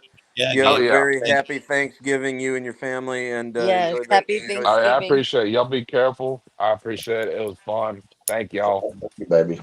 All right, appreciate it. Later, brother. Later. All right. I've also got to go to bed, and I got USC and Notre Dame as well. Okay. All right. Night, Ed. Happy We love you, buddy. Thanksgiving to Happy everyone, and Thanksgiving, Ed. Night, night, Ed. Love Michigan you. is up by 42. Hey, Ed. I gotta get. Oh shit. I gotta throw a quick bouquet before you drop off. Hey, your Michigan Wolverines basketball team. That's a damn good basketball team. Congratulations on the win They tonight, man. are. They're I appreciate scary. it. Yeah, Thank you. We'll that's see you what are right. happens. That is a We'll Final Four looking squad. I've been watching this caliber game on this whole because anything podcast. can happen. So Yeah, I know it's a long way till March, but man, they look damn good. This is a good yep, basketball team. yep. All right. Absolutely. Congrats. Thank you. Happy Ed, have a Thanksgiving, happy everyone. Thanksgiving, brother. Happy Later, All right. Ed. Bye. Thanksgiving. All right. So let's move on then to UCLA Hey, at yeah, USC. And Nikki. we didn't get Nicky. Yeah, Nikki has to pick the Iron Bowl real quick. Pick the Oh Iron Bowl, wait, did Nicky. I picked Bama 36, Auburn 10. Yeah. Yep. I like your score. I remember that, Nikki. Yep. Oh, I'm pulling for your score, Nikki. I think even Doug with the wants a very players out, stress. there's no Doug wants chance a in hell. stress-free Saturday night. Yeah, I mean, I think I there's. used to get stressed over football. I don't do it anymore. My brain will just shut down for a second, and I'll just Reboot. drop out. Yes, and I'm like, That's what what? James Reboot. Doug, actually if you don't said. mind These me fucking saying, assholes gonna fucking around like that, then I'm definitely not gonna fucking invest my brain into this. but I mean, James said that on Sunday. Doug, you're a diehard Alabama fan, but you are a very Greg. sensical, common sense Alabama But fan. he's pragmatic. I He's really very believe pragmatic. No, he is. But Doug I is have to add, tremendously like, pragmatic. obviously, Doug mostly. I'm guessing, Doug, you mostly watch the games at your house. Yes. Do you ever like? Do you ever go to watch party? Like, I mean, like, do you sit around other Alabama fans who are not? I used to, but I mean, you end up with people sitting beside people who hate your fucking team. I Well, quit not doing even that, but like if you were sitting around other Alabama fans that are not as rational as you are, does that bother Oh yeah, I you? piss people off all the time. Okay. That's why I don't go around. Well, I'm not If allowed to that's go what you're around people asking, on game yes. days. No, I do. I do the same thing with Notre Dame people who think Notre Dame's going to go 12 and they're 0 like every year. you hate Alabama. You're saying you're wearing an Alabama shirt, but I just don't believe you. And I'm like, Yeah. okay. I mean, I can't Yeah. help it. I mean, I just Yeah, I mean, I deal with the same with the blue and gold nation who think we're going 13 and 0 every year and are going to win a Heisman and a national championship every year. And it's like, as soon as you say, well, I think we could lose that game, you're suddenly not a fan. So I think every fan base has that. That's what college football brings out of people. no. I mean, and I love to be wrong, and I know you do as well, Sean. Yeah. I mean, I kind of predicted that we would lose the Miami game, and I wasn't wrong. And suddenly, I'm not a Notre Dame fan, but whatever. All I You're mentioned not. was the Nope. simple fact that we haven't beaten Miami in their building since 1979, and suddenly I need to go say a few Hail Marys. And Apparently, it's funny if people don't think those kind of numbers matter. They do. Trends matter, man. They trends. do. There's a reason we have empirical data. Data gives you benchmarks for things. But let's move on to the next game, if we may, real quick. Is anyone picking UCLA to beat USC? No. Oh hell Go no. ahead, No. Bruce. Go ahead, Bruce. Come on. No, hell no. Hell no. No, You I can't pull it just off, can you? after we demolished UCLA last week and exposed them terribly, and no, I just USC all the way, and I could I see that agree. 50-0. And I see Lincoln Riley being that guy to protect his job. If he can, he's going to run the score up on this Oh one. hell yeah. Yeah. I Give don't me blame him. give me the and it's, by the way, it's in the Coliseum. I would guess probably 5 UCLA fans show up. So give me the Trojans 42-7. Maybe 6. Maybe 6. Yeah. Maybe 6. Somebody's bored after, the holiday. If it's chilly, you might have a few extra homeless people. Yeah. Hey, in all seriousness, they'll have at least 1,000 fans there, y'all. By the way, this What, is the place that USC used to hold fans? 100,000. No, UCLA fans. Oh, I was gonna say, yeah, there will probably be 1,000 USC fans. They should rename this game the Tarp Bowl because both teams tarp off like 40,000 seats in their respective stadiums. Because they don't show up. So Is That's this, Tarp is, is Bowl, this crazy. we're because of going. pro football? What is this? What causes this, Sean? Well, You live there, so so UCLA, they're in litigation right now. UCLA wants to move to SoFi Stadium, which is currently the home of the NFL's LA Rams and LA Chargers. It's brand new. Which It's makes a 0 sense. 5. No, it does. I'll tell you why it does. No, I think it would. They need So money. SoFi is closer to UCLA's campus.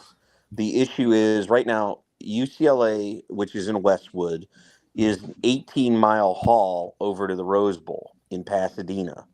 The students, who are admittedly fair weather because of the product they're getting, don't want to make the trip out to Pasadena to the Rose Bowl. Now, the Rose Bowl and Rose Bowl Inc., who also run that game, the Rose Bowl itself, are fighting UCLA in court, or soon to be in court. I don't know if the litigation has started yet, but they have a contract with UCLA up to 2042. UCLA is trying to break their lease on the Rose Bowl because, as we've all seen, anytime you turn a UCLA home game on, we all laugh because No one's there. Rose Bowl seats 100,000 people. They barely get 20,000 to go to their home games. Well, when you put 20,000 people and you spread them out in a 100,000 seat bowl, it looks like an empty stadium. It looks like an empty stadium. Yep. Plus, SoFi is brand new. It's a $5 million arena. It just hosted the Super Bowl a couple of years ago. It's gorgeous. It's got everything you need. And it's a lot closer to the UCLA campus. And, by the way, it's a recruiting tool. You can show kids, hey, if you do well here, You could play for Oh, the that makes Rams sense. and the Chargers on Sunday. It's similar to like when SMU used to play their games at the Cowboys Stadium. It's Yeah, that. that mean It's, it makes sense. I still just don't see they have a lot of fans. They just don't. Yeah, and the third what thing I people need think to is the understand about financial Los aspect. Angeles Yeah. fans, which the nation never learns, LA fans are the most fickle fans in America. When the team is good, they will show up. When the team is bad, they have a lot of other things to do. It's basketball season. Yeah. And UCLA basketball is still very good. So they're still packing Pauley Pavilion for hoops. But the football team hasn't really been relevant in Baseball's 20, good too. 20 years. Yeah, baseball's still good. And Softball. gymnastics, UCLA softball is still very good. Women's yes. softball is always Yeah. looks Awesome. great. And so is And the gymnastics. Olympic sports are still very good, but football hasn't really given them, and they haven't put the money into the program. I mean, that was Right. They don't obvious. have any money, Sean. They don't. They're broke. That's why they joined the Big Ten. Yeah. They are the other than Cal that was in the Pac-12, they are the most financially strapped of any of the colleges. Absolutely. And so it's going to be a while until they can get their books.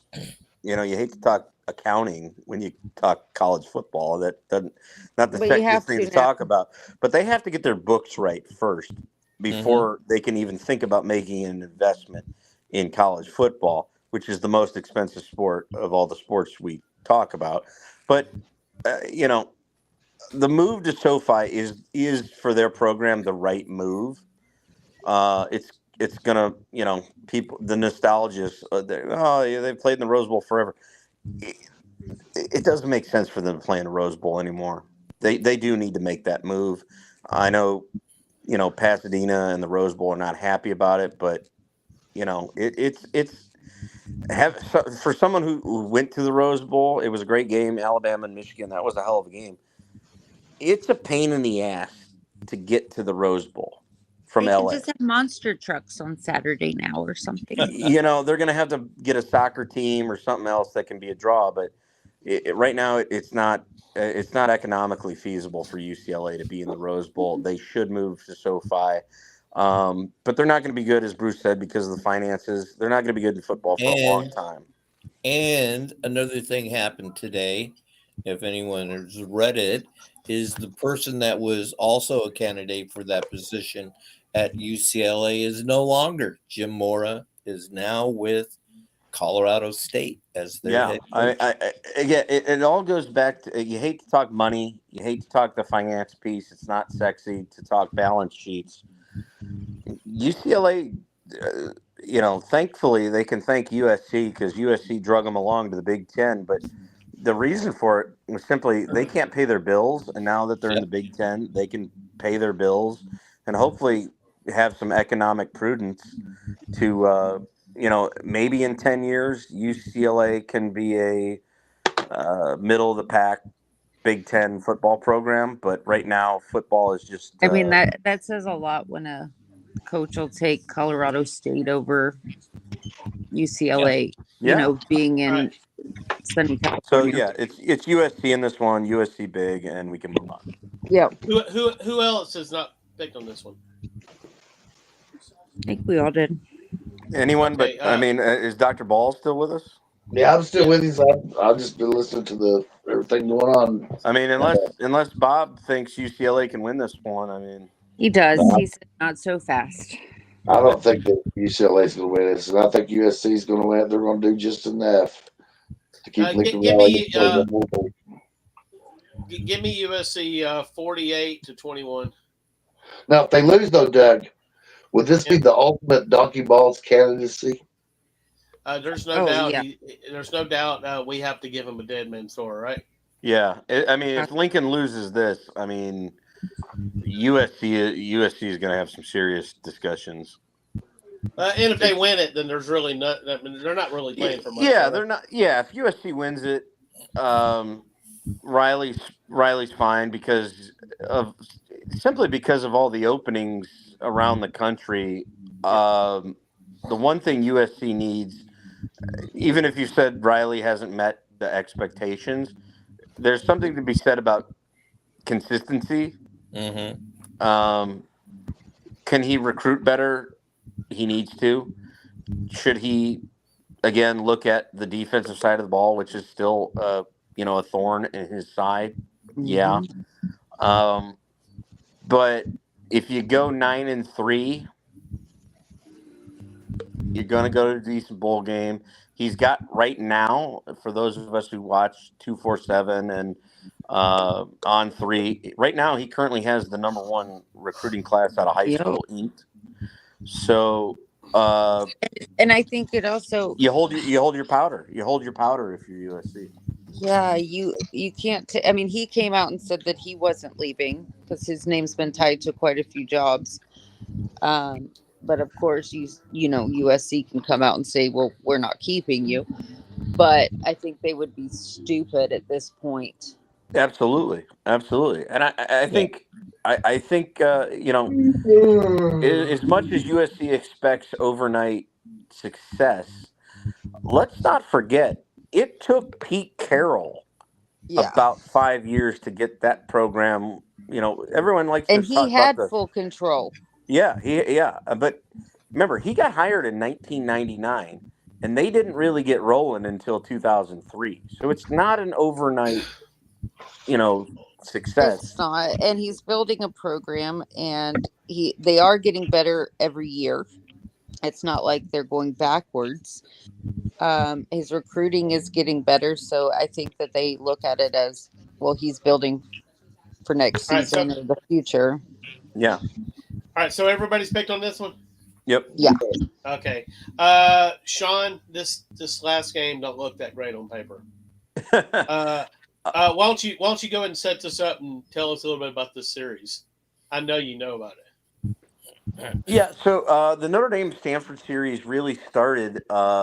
It's funny because of the controversy that we have right now in the playoff, which is the Notre Dame Miami, hullabaloo. Those of us that are old enough to remember the Catholics versus convicts kind of era, Mm-hmm. when it reached its zenith, you had the fight in the tunnel at Notre Dame Stadium between the Miami players and the Notre Dame players. And 2 years after that, the Notre Dame president, which is usually a priest,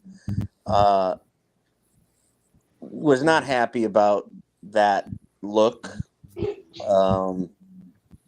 Fighting is not, it's It's not very godly, is it? It's not very godly. Not It's at not all. a good look. Frowned upon. And Notre Dame had just at the time signed their exclusive television rights with NBC, and so the fathers that run Notre Dame said it's time to cool off the Miami series, and we gotta go back in time. The reason the Miami series was started was because, and this is another.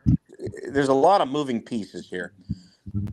Notre Dame always ended even numbered years in Los Angeles with USC. Notre Dame has played USC since 1926. It's great, and the weather gets shitty in South Bend as you get into middle end of November. So why not end the year in LA, warm weather? So that's why the USC series. Well, then in the odd numbered years, the Notre Dame faithful said, we need somewhere else to go to end the year where the weather's nice. And so I think the late 60s, and I'm sure there's a domer out there that could correct me if I'm wrong, but I believe it was the late 60s or early 70s, Notre Dame started scheduling Miami, who at the time was an independent. They weren't not in the ACC, they weren't in the Big East, they were an independent, for the odd numbered years. And Miami was a doormat. Notre Dame used to beat the ever-loving piss out of them with Ara Parseghian and Dan Devine. This is back when Miami used to offer locally in the South Beach area, if you go to a local participating Burger King and bought a Whopper deluxe meal, you get a free ticket to a Hurricane game. Before, story. Obviously, Howard Schnellenberger got there in '79 and reinvigorated the Miami program. And then through the 80s, it became, a rivalry. Well, after the fight, the fathers at Notre Dame ended the Miami series, and they said we need another warm weather place to go to on odd numbered years. And so Notre Dame and Stanford being somewhat uh, parallel both with football and academics came upon Stanford. And so the game started. So we'd always end the game in the West Coast. Even numbered years, USC, odd numbered years, Stanford. Uh, it didn't really become a rivalry until Stanford rehired many years later after he had quit coaching the 49ers, Bill Walsh, who Bill Walsh I was one remember. of the great football minds. And in 1991, Notre Dame was leading Stanford 16 to nothing at halftime. And Bill Walsh and his genius second half scored 33 points and beat Notre Dame 33 to 16. That's kind of when the rivalry took off. Now, Notre Dame has had the edge most of the years, but uh, when Stanford had we'll fast forward to the 2010s, when Stanford had Andrew Luck, they would regularly beat Notre Dame. And then after Andrew Luck, Christian McCaffrey, who was the runner up for the Heisman. And so, similar to USC, Stanford became a thorn in Notre Dame's side when we go out to the West Coast to end the year. There was a year we had a chance to go to a New Year's Six bowl, and we were leading at halftime, 24-14, and we ended up losing that game, I think 45 to 31. So, and now with Stanford hiring Andrew Luck, he's their current football general manager. He's pledged and he's gotten the Stanford people, the donors, the big money donors. And you talk about big money donors, you're talking about Silicon Valley to start pumping money back into Stanford football. And we sort of saw it last week. You know, the two games that Stanford has circled on their calendar every year is the Cal game for the Stanford Axe and the Notre Dame game, which is also a rivalry trophy game, the Legends Trophy. So even though the odds makers and the judges have Notre Dame a big favorite, and this is a game I'm going to be at. This is my last time going over there to the farm before I move. I am very nervous about this game. I do think Notre Dame is going to win the game. I think on paper, at every position, Notre Dame is more talented. But I guarantee you, Stanford is going to. They can't go to a bowl. They don't have the record to go to a bowl. So this is their Super Bowl, and it's in their home stadium. They will throw everything but the kitchen sink to try to win this game. And if Notre Dame doesn't focus and pay attention, which I think they will, because Marcus Freeman is very good at that, is getting the Notre Dame team focused. This will be a dogfight for at least a half, for sure.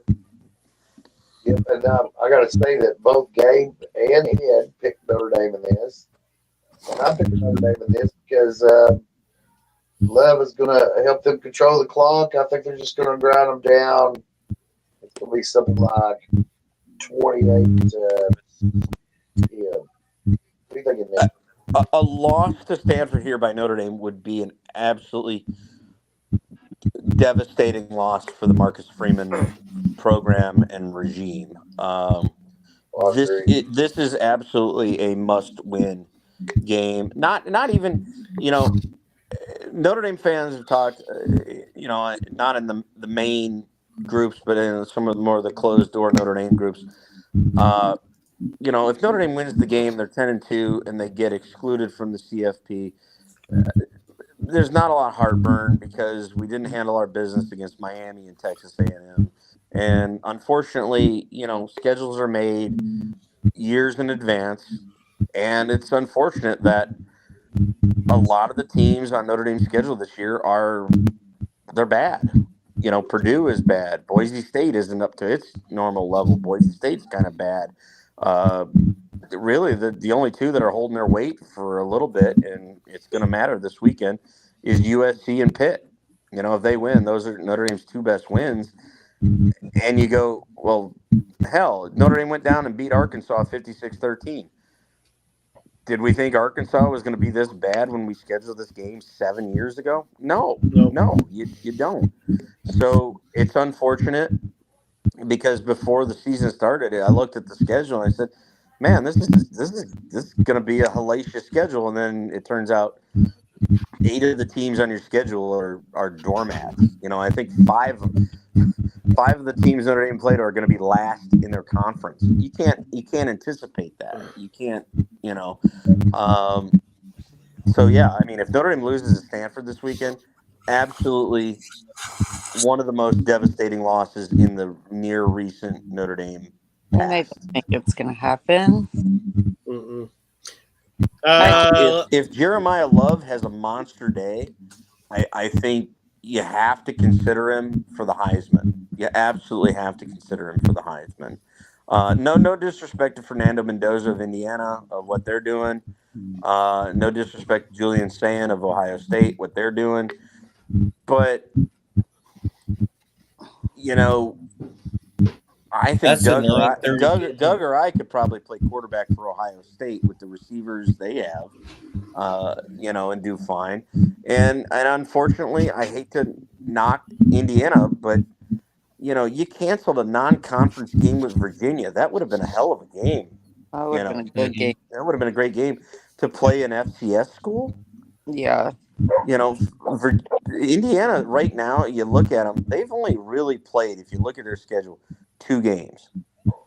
They played at Oregon, and they won by 10. And then they were in a dogfight at Penn State, and they won at the gun, with that great catch by the receiver. Mhm. The rest of their schedule is downright dreadful. So if I would ask you, if Notre Dame doesn't have Jeremiah Love, they're not where they're at. Jeremiah Love has been a difference maker in every game except one, and that was because Mike Denbrock, the offensive coordinator for Notre Dame, maybe when he took a shit before the game, he flushed his brain down the toilet, and he only gave Jeremiah Love 8 carries against Miami. The only thing I could say that is at Notre Dame's disadvantage, you're playing a 9:30 game. Start time. 10:30 actually. Yeah. Yeah, it's late. That's It's late. sure now not to your advantage, Sean. Notre Dame hopefully in their locker room will have a couple of Mr. Coffees going, so we can get some caffeination going. But No, yeah, I for mean the Notre Dame fans, I like Notre Dame's odds, but I just look at that start time. That's a killer for East Coast. Bruce, I wasn't happy either. I got the email alert because I bought the tickets, and they go, "Oh, your game time has been changed from 3:30 to 7:30," and I guess I'm getting old. I guess 42 Yes, is we old. all are. Yes. But I was not happy to see that. I was hoping for a late afternoon kick and be done by about 7 o'clock at night. Get home and enjoy the evening. Yeah, but I in guess I'm bed. going to be out on the farm in Palo Alto until about 10:30, 11 o'clock at night, Ooh. knowing what we know about how long these doggone TV timeouts take for everyone. They've been hell. But And the reviews and it's been fun with all the. I got Notre Dame winning 38-10. And I'm gonna Yeah, ride. I'm gonna ride with Nikki, and not just Nikki, but also until he proves me wrong, I am absolutely a huge best coach since Lou Holtz. Marcus Freeman is the I guy. agree. He's the man. And He Lou will gets tell you these- the same thing. He gets these kids to play above their level because he's such a motivator. Give me the Irish, 40-24 over Stanford. Like Lou will tell you Yeah. the same thing. He loves that guy. Every Hey, kid that they've ever interviewed says, "I love playing for Marcus Freeman." Mm-hmm. yeah, give me Notre Dame 34-17. All right. Pick the Cardinal. No. Yeah. No. No and hell no. I like Notre Dame. Not gonna happen. And the only thing I'm going to say would be at least 40-20, if that much for Stanford. I just don't think they have enough firepower to compete. Notre Dame by 70. But Notre But I Dame. tell you, I tell you, if we get left out, it's our own fault, and no Notre Dame fan will have. Well, the I fringe don't think fans we will. will have a gripe, but the real ones go. I don't think we you'll be we didn't left handle out. business against Miami. We didn't handle business against Texas A&M, and I yeah, don't the think in schedule the any schedule was scenario light. Notre Dame gets left out. Bob, did you pick on this? Yes, I did. I got Notre Dame by 50. I would tell you, Nikki, as big as an Irish fan as I am, if Vanderbilt does beat Tennessee and they're 10-2, they have a more of a right to be in the playoff than Notre Dame does, considering the schedule that Vanderbilt plays. Period. No, They do. I They don't do. care. I'll You don't always, care. I'll I'm just always being stand logical. with Notre Dame, even over. I don't care. Notre Dame. I would tell you a one-loss My team can't BYU, get in, so let my second team get in. a one-loss BYU has a better resume than Notre Dame to be in the playoff. Oh, fuck BYU. Bob, What's up? Bob, this was a journey. It was a journey. It's quite a It was a journey. journey. This was. It's once a year, Doug. It's rivalry weekend. We got like It is. It great is. games. I knew there was no way to stop this. And we didn't even get a chance. We didn't even get a chance to talk about the longest running rivalry in major college football. Once again, those Wisconsin Badgers are going to play those Minnesota Golden Gophers for Paul Bunyan's axe. 118 years long. They've been playing. The show was long because it took them so long to get to Plymouth Rock. Yep. That's right. True. What a show. Did you say, is that game in Minnesota, Sean? It is in Minnesota, yeah. All right, give me Minnesota by half a point. Give me PJ Fleck. He grew up right down the road from me. Give me the barber. I like Fleck. Right. Bob, you got anything to add? Yes.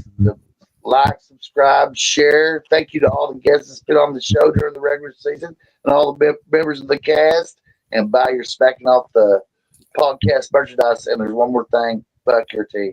And thanks to all the listeners who have been with us through the whole season. We hope to keep you going. Yeah. When Dr. Balls, Nikki, and I, a little bit of Doug, he's starting to get into the hoops. We start talking college basketball. I think it got exciting last year. I'm getting excited. Nikki, you better be excited. You got the defending national champion. I am. And our rings came out. They're gorgeous. And one more thing. Beautiful. Sweet dreams to Ed. Yeah. Night, Ed. Nicely, He's already Ed. We engaged love in the dreams right now. Hey, we gotta give Ed credit this week. What? He did not have his old 56K modem cracking for the whole show. He did, but I kept muting him. And then, was that you? And not one time did he respond with what?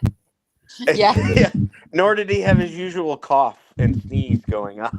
So there you go. So kudos to him and his phone that lives in a pineapple under the sea. All right. Good night, guys. Night, Happy guys. Thanksgiving, y'all. Y'all have a good time. Happy Thanksgiving.